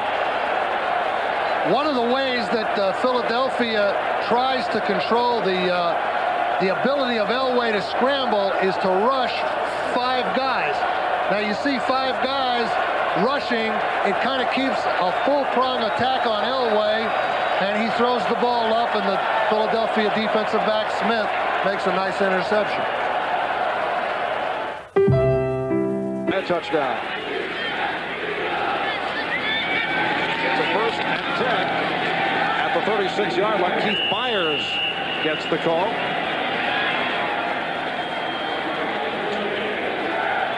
Philadelphia's way to keep Elway in the pocket is to use these 5 guys, 2 up the field, and then the heavy push right up the middle, giving him no lanes of escape. That's the kind of pressure they put on him on that last interception. You see he's squeezed from all sides. He heaves it up there. The ball's deflected, and Otis Smith comes up with a real good defensive strategy by Bud Carson and the Philadelphia defensive staff. And the first interception of the season for Otis Smith. 2nd and 9 from the 37. Barnett pulling away at midfield. Fred Barnett with excellent moves after the catch, taken out by Dennis Smith. Put the nice spin on Wyman Henderson, and that goes for 13. Well, Barnett, of course, he's got everything going for himself now. He's already been deep a couple of times. He's been down the sideline. He beat Atwater. He beat the cornerback, Wyman Henderson. Now they're throwing in front, and, you know, Barnett's having a big day. And average per catch is the thing about Barnett. He's very, very high in the league right now. He's 4 for 78 today. Now, I'm not too good at the vision, Marv, but that's almost 20 runs. Good, yes. Very well done. I learned that. I wasn't about 18 months. Herschel Walker with a short pickup. Michael Brooks made the stop. It will be a 2nd down and 9. Eagles with a 20-0 lead. Well, Purdue and Notre Dame coming up next Saturday, 1 o'clock Eastern time here on NBC. Getting underway with Notre Dame Saturday. I'm told, Bill, that John Dockery will be dining at the Lou Holtz estate Friday night. If he is, I'd be checking the menu. Lou did apologize for jumping at the line of questioning by John in the post-game scenario last week. Cunningham, and that was nearly picked off. He threw into a crowd. The intended receiver was Keith Myers, and he was being covered by the linebacker Jeff Mills. Randall hasn't made any poor decisions today until that particular pass right there. Now, you know, the only way that Denver is going to be able to come back and win this game is if Philadelphia makes that offensive mistake, and that was a chance to make that mistake. And I'm sure Rich Kotite will talk to Randall and say, hey, let's just be a little more cautious out there with this big lead. Let's not give him anything to light the fire. 3rd down and 9. 4:25 to go in the 3rd quarter. Eagles 20 and the Broncos nothing. Cunningham on target with Calvin Williams.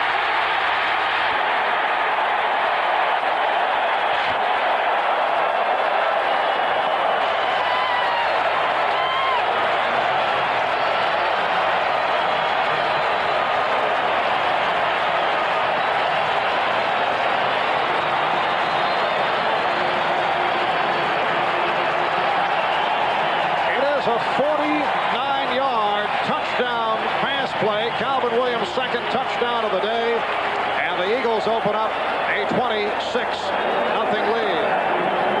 Well, when you got Barnett on one side and then Calvin Williams on the other side, it's kind of like a brush fire now.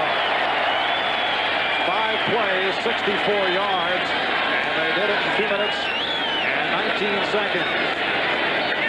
Roger Ruzek with the extra point.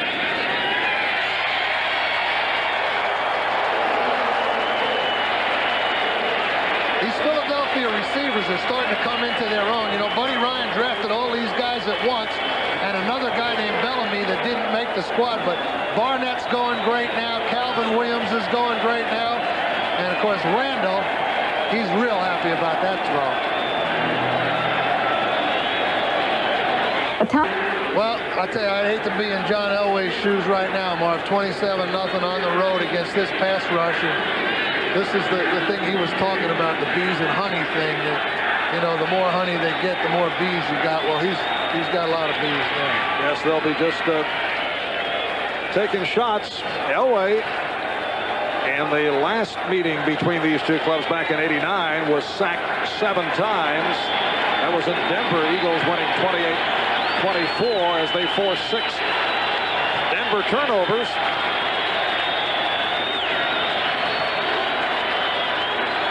Ruzek with the line drive kickoff.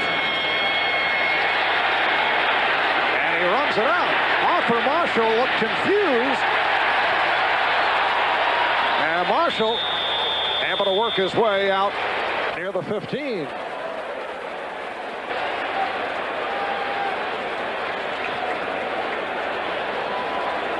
Well, Marshall's backing up along the end line there, and he muffs it, and he's not sure what to do, but decides to come out, and that's a good choice when you're unsure. But he doesn't get out very far. Pretty good running, not much help blocking. John Elway hearing it from the crowd. He's only 6 of 16, 39 yards. It's been a very long afternoon for John Elway. He has been sacked 3 times, and a timeout is taken.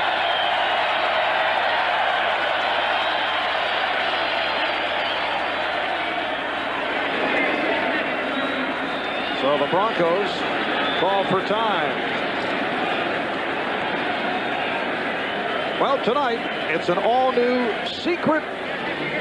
John Elway has made it back from shoulder surgery.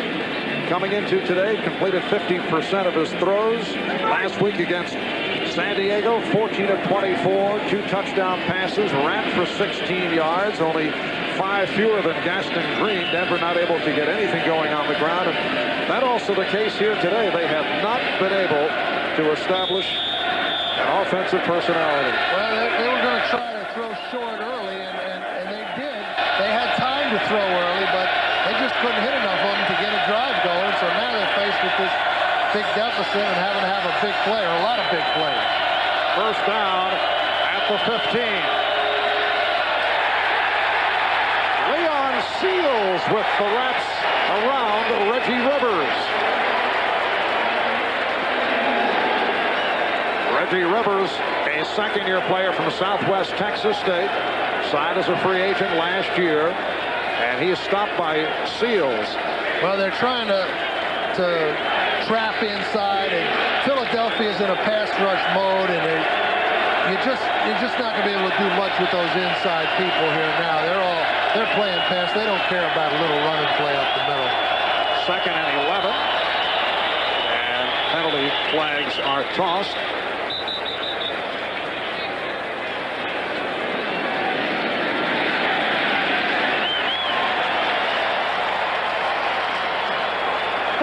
Prior to the snap, number 88 offense, it'll be 5 yards, still 2nd down.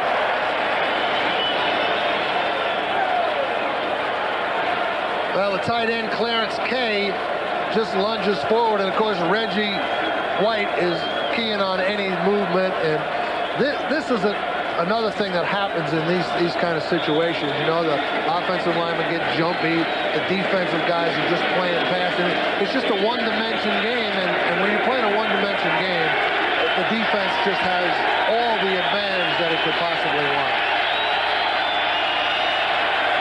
2nd and 16 down at the 9. Elway dumps it off. Victor Jones is stopped for another loss by Byron Evans.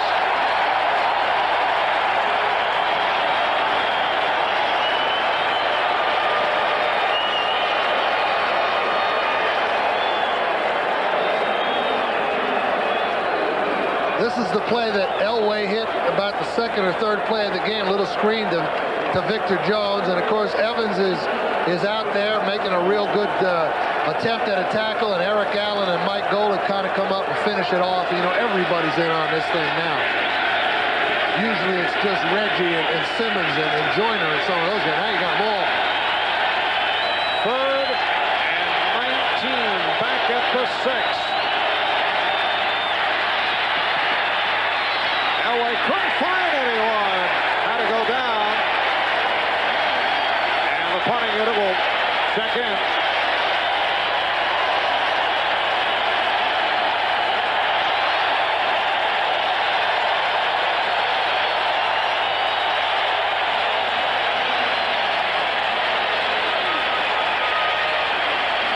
Eagle fans here at Veterans Stadium love it. Minute 45 remaining, 3rd quarter. Eagles lead 27-0, and Mike Horan has come on to punt for the 6th time this afternoon. Mike Sikahema is out at midfield.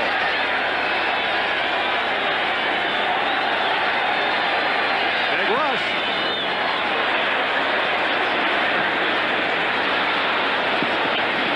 And Sikahema was not able to field it. 56-yard punt thanks to the roll.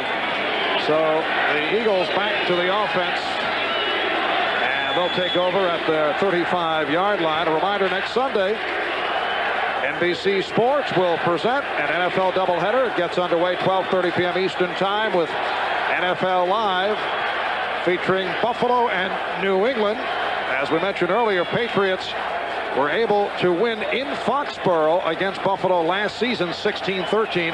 The Bills went into that game with a record of 10-1. Well, of course, those Bills with that high-powered offense, you know, right, they go into any game 10 and something. We're approaching 1 minute remaining in the 3rd quarter, and Cunningham, let's see, they call it a sack.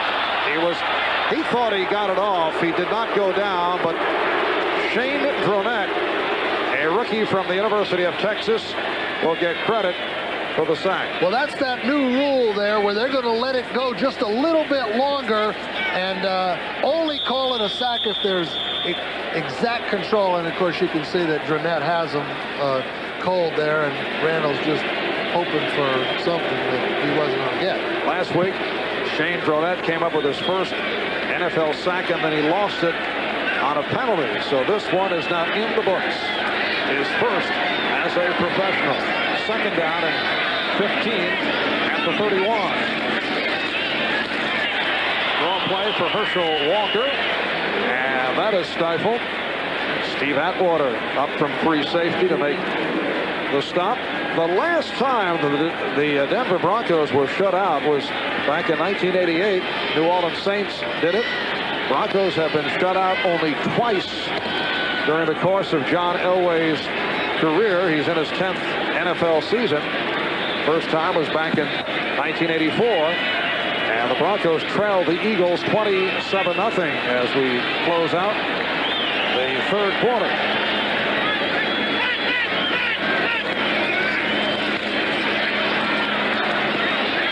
Completes to Byers, but it is short of the first down. Atwater makes the tackle, and that is the end of the 3rd quarter. We'll be back after these messages from your local station.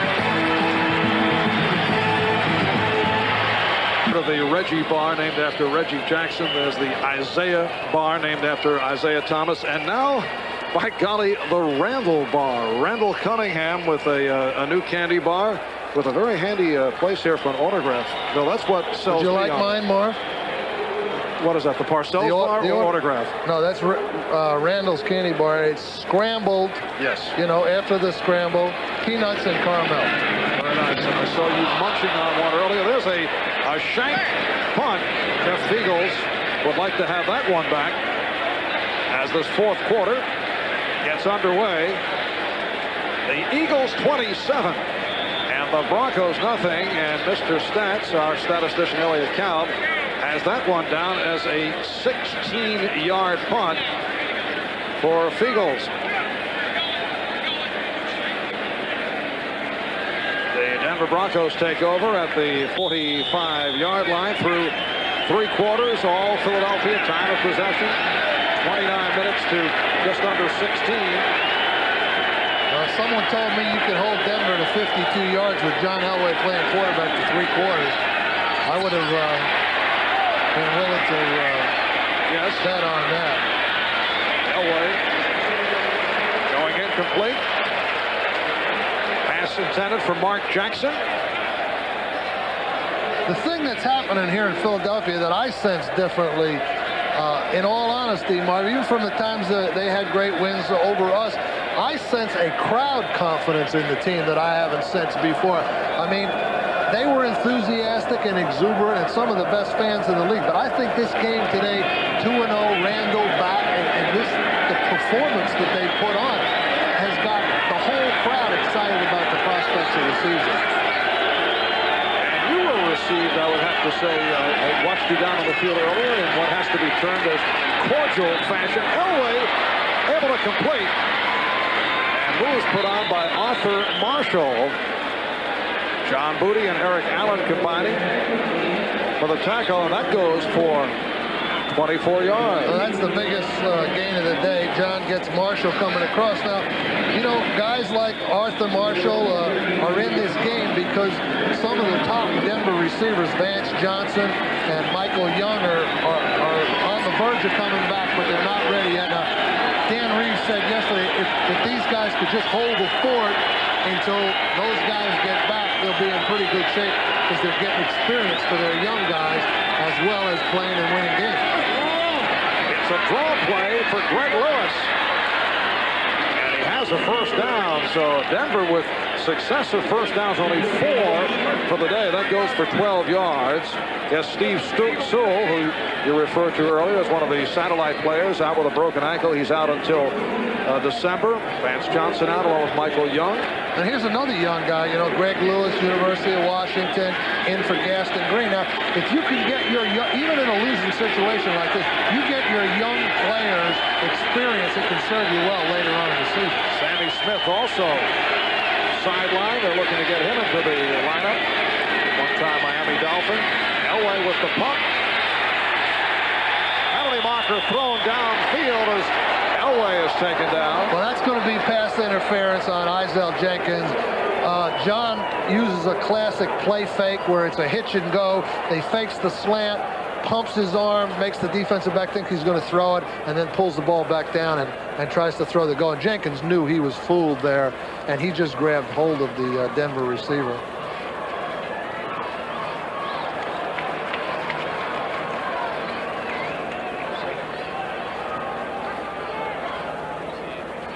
Holding on the defense, number 46.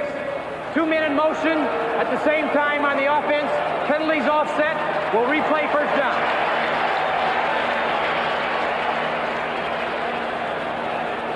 On top of the screen, John Elway's faking the slant pass, and then this receiver's going to adjust and go here. Jenkins gets caught and just tackles it.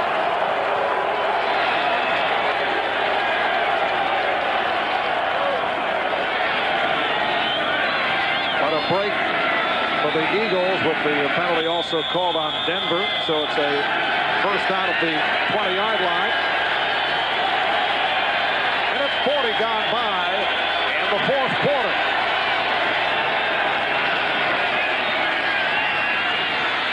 Elway running out of the pocket. Taken down at the 15 by the middle linebacker, Byron Evans. Nice open field tackle by Byron Evans there. You don't see too many linebackers that can close in on Elway and with that much room to operate, make an open field tackle. He's got plenty of field to work in, but Evans just stays up and is able to get John down. Buddy Ryan used to say that Byron Evans is the hardest hitting middle linebacker in the NFL in his 6th year out of Arizona. 2nd and 5 at the 15. Greg Lewis is stopped by Andre Waters. Waters is, of course, as much as anyone, you know, they have all the big names. Reggie White, and then, of course, Jerome Brown was a big name in Philadelphia, Clyde Simmons, Seth Joyner. But as much as anyone, Andre Waters, epitomizes the toughness and the aggressiveness of that Philadelphia defense, along with the other safety, Wes Hopkins. 3rd down and about 5. And that did not work. Inside handoff intended for Greg Lewis. And the Eagles saw it all the way. Andy Harmon with the tackle. It is a 4th down and 6 at the 16-yard line. They're going to go for the field goal here and just try to get some points up. Do you agree with that call? Yeah, it doesn't make any difference. I think they're just trying to get on the board and get something positive. And they go for this 4th down based on the way this game's going. They're not going to make it now. They're going to be worse off than they would have been. 33-yard attack.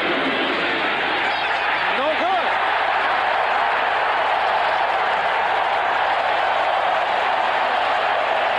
Dan Reeves looking stunned. Treadwell earlier missed from 49. He missed here from 33. This Heisman C is brought to you by Domino's. Call Domino's Pizza right now, and you'll be enjoying our unlimited toppings pizza deal when the game is over. Back at Veterans Stadium, Philadelphia, capacity crowd, 65,000 plus on hand with Bill Parcells. I'm Marv Albert. 11 minutes remaining, 4th quarter. The Philadelphia Eagles lead the Denver Broncos 27-0. Eagles take over at their 20-yard line. Herschel Walker with a short pickup. Herschel 16 carries, only 38 yards. Got off to the good start, but not quite the same as his first 2 weeks when he went over 100 yards each time. It really doesn't make any difference today, though, because they really didn't need for him to have this 100-yard game today because they had the big plays in the passing game and the easy touchdown.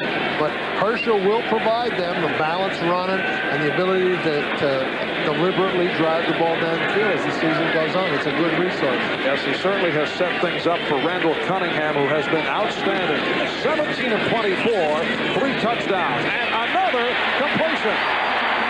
It's Fred Barnett making his 5th catch of the day, taken down by the free safety, Steve Atwater. Barnett is putting on a clinic today. I mean, every time they go out to him, you think he's going to run for a touchdown after the reception. And this reception's no exception here. Looks like he might split the safeties and go all the way again. 5 catches, 102 yards for Barnett, who had 12 receptions last Sunday against Phoenix. Now Barnett flanks to the left side. Philadelphia 1st down at their 47-yard line. They lead 27-0. Walker stopped back behind the line. It is a loss on the play. Brian Sauché making the stop along with Jeff Mills. So you chatting earlier with your good friend Jim McMahon, the backup quarterback to Randall Cunningham. Took over for the injured Cunningham last year. Did the job going 8 up, 3 down before undergoing arthroscopic surgery on his knee and right elbow back in January. That's one of my favorite guys, Marv. He's Rich Kotite told me Saturday on the practice field, is the smartest football player he's ever been around in his coaching career. Now, that's a pretty big statement. I think Jim is helping, with the coaching, keeping some of the young players focused, the quarterback, helping Randall. He's not really a threat to Randall. Randall has to respect McMahon's opinion and ability, and the fact that McMahon has a championship. So he's a guy that's a great resource. Besides the fact if something does happen to Randall, he can go in and win for you. That's the best thing. Well, Rich Kotite is shocked with the quarterback injury situation a year ago, taking no chances this season. Behind McMahon, he has David Archer, who is the third quarterback for today, and a rookie by the name of Casey Weldon. So he has 4 quarterbacks on the roster. It's a 3rd down and 4 at the 47. Just under 8 minutes remaining in this fourth quarter. Here's Walker with some room. He collects the first down. Stopped by Charles Dimmery. Right here, we're set for an update. Let's go to Bob. Marv, the Packers' #1 pick from Florida State, Terrell Buckley, who has anointed himself as the Jim Thorpe of the second half of the century, goes 58 yards with his punt return for a TD. Watch him as he hits the end zone. Here's a brief religious respite. Then he stands up and worships himself and asks the crowd to do the same. Bengals 17, Packers 10. The Jim Thorpe of the second half of the century. Now, those reputation makers sometimes don't last too long. Sometimes take the first one. Myers with a short advance. The nose tackle, Greg Cragen, made the stop. Well, the Jets now down 31-7 in the fourth quarter. Kansas City and Houston tied at 13 in the fourth. So Houston coming from behind. Cincinnati trying to make it 3-0 for David Shula. Just saw that play. Minnesota in front of Tampa Bay in the fourth. And New Orleans and Atlanta tied at 7. Seattle in front of New England. Walker. And he is stopped for a short game. Ron Holmes in on the tackle. 6:15 remaining in the fourth quarter. Philadelphia Eagles on their way to going 3-0. They have not opened up at 3-0 since 1981. Next week, they are not scheduled. It's the bye week, and then they're home for Dallas, play at Kansas City, and at Washington. Well, Not a pretty picture there. Well, they've got the tough ones coming up, but they're in good shape. I'm a little surprised we haven't seen, some other backs here, Keith Sherman or someone, in there, take a little load off Herschel. No use wearing him out today with a 27-0 lead. Cunningham off the run. And he picks up a first down, covered up by Mike Kroll.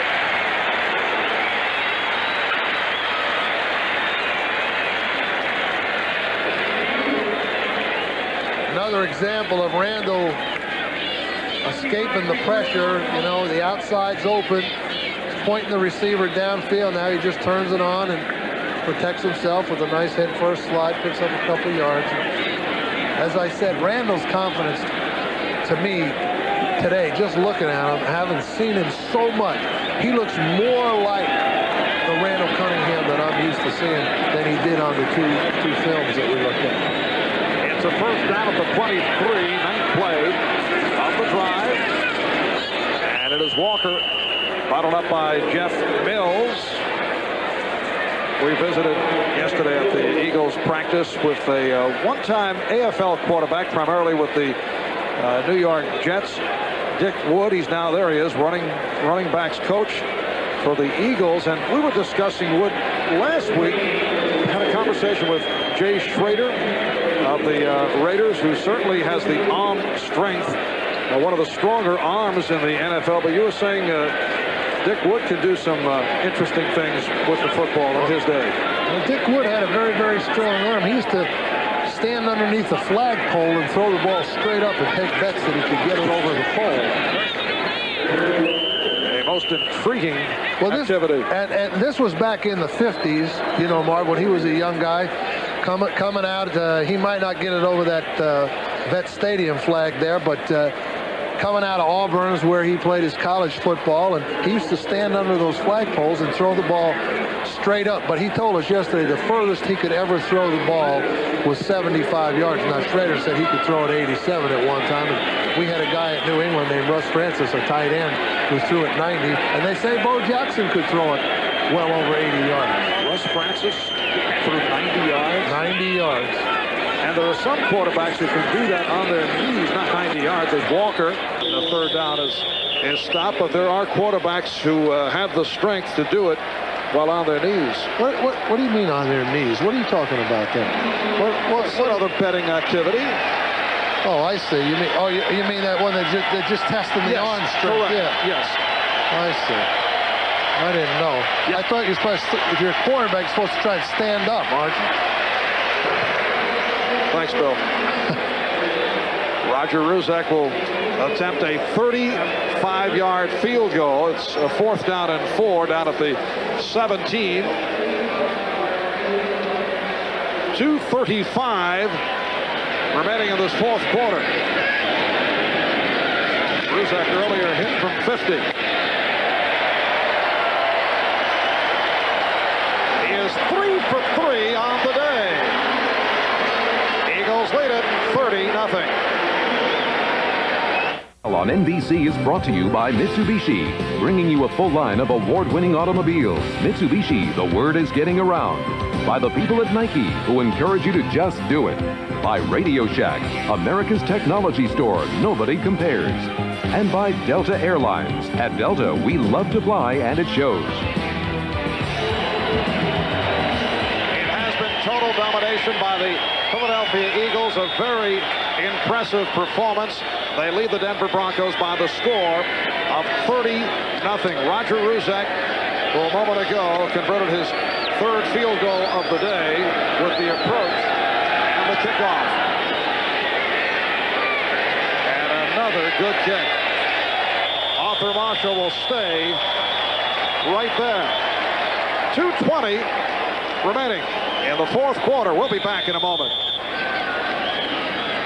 This has certainly been one of the most ineffective days in the standout career of John Elway. 8 for 18, 59 yards. You recall when he first broke into the NFL, he had some problems, but not able to get anything going today. And there are reasons for it.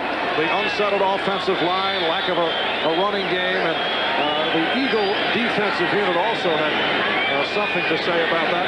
And Sean Moore, first-year player out of Virginia, has taken over quarterback. The give us to Greg Lewis, reaching out across the 25. Check that. Gaston Green stopped by William Thomas. Sean Moore spent the first 11 weeks of last season on the practice squad and then was activated. An 11th round draft pick a year ago. 2 minutes remaining in the 4th. Has been a terrific day for Eagles quarterback Randall Cunningham. 18 of 25, 270 yards, 3 touchdowns, 1 to Fred Barnett, 2 to Calvin Williams.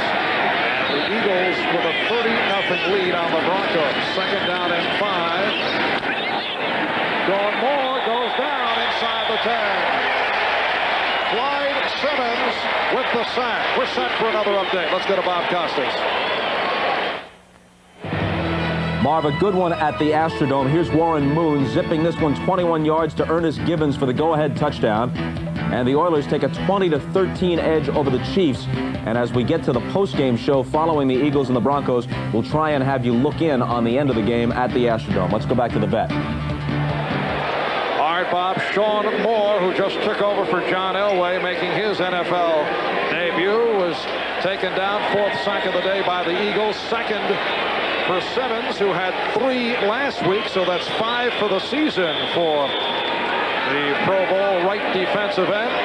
It'll be a 3rd down and 20 back at the 10 with 1:35 to go in this 4th quarter. Denver with only 4 first downs for the day.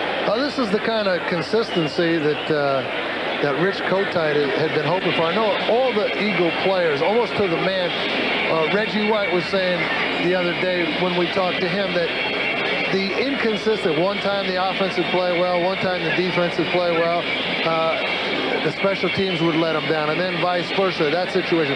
I think all of the Eagle players are committed to the best effort from their particular segments on a weekly basis. And when you get it, like they got it today, this is the result. This team is definitely capable of beating anybody in the National Football League if they play like they play today. In the past, once in a while, they would self-destruct and give games away and lose to people that they shouldn't lose to. But I see a greater sense of purpose with the Eagles here this year. Remind to stay with us after the conclusion of the game for the Old Spice NFL Live post-game report, which will include a report on a rash of injuries today in the NFL. Here's Moore in trouble, and down he goes. Let's see, not a safety though. Apparently he got out of the end zone, or did he get the pass off? Eagles were looking for a safety. Well, that's the thing that the referee has to decide, not whether he got out, but was he down before he threw the ball? And, you know, did his knee touch it? It looks like it may have. But the official calls it incomplete.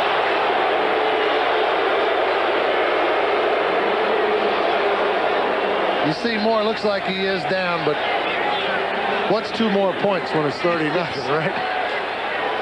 And Haran will punt from the end zone. It will be a very long plane ride back to Denver. Here's Jeff Seidner getting inside the 40-yard line. Victor Jones made the stop. Also coming up on the Old Spice NFL postgame report, a check on that Houston-Kansas City game. That'll be following the Eagles and the Broncos. And we'd like to thank our spotters, Bill Creel, Mike McKay. Today's telecast produced by Tommy Roy, directed by John McDonough. Associate Director, Jeffrey Simon. Thanks also to our statistician in the booth, Elliot Kalb, and production associate, Jim Bell.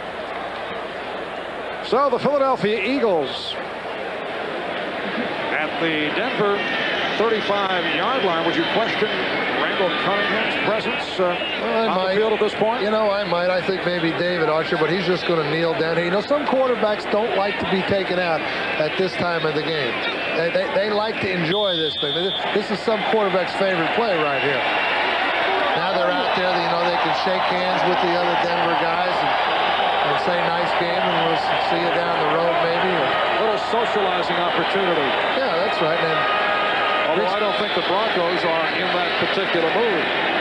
No, but, you know, the Broncos got a long way to go, and they're in good shape in their division. They get some players back, they're going to be all right. So the Denver Broncos shut out for the first time since 1988. The New Orleans Saints did it then. They have been shut out only twice during the course of John Elway's career, 84 and 88. And the Broncos go to a record of 2-1. The Eagles to 3-0. The first time they have opened up 3-0 since back in 1981. This one is over. Philadelphia Eagles defeating the Denver Broncos by the score of 30-0.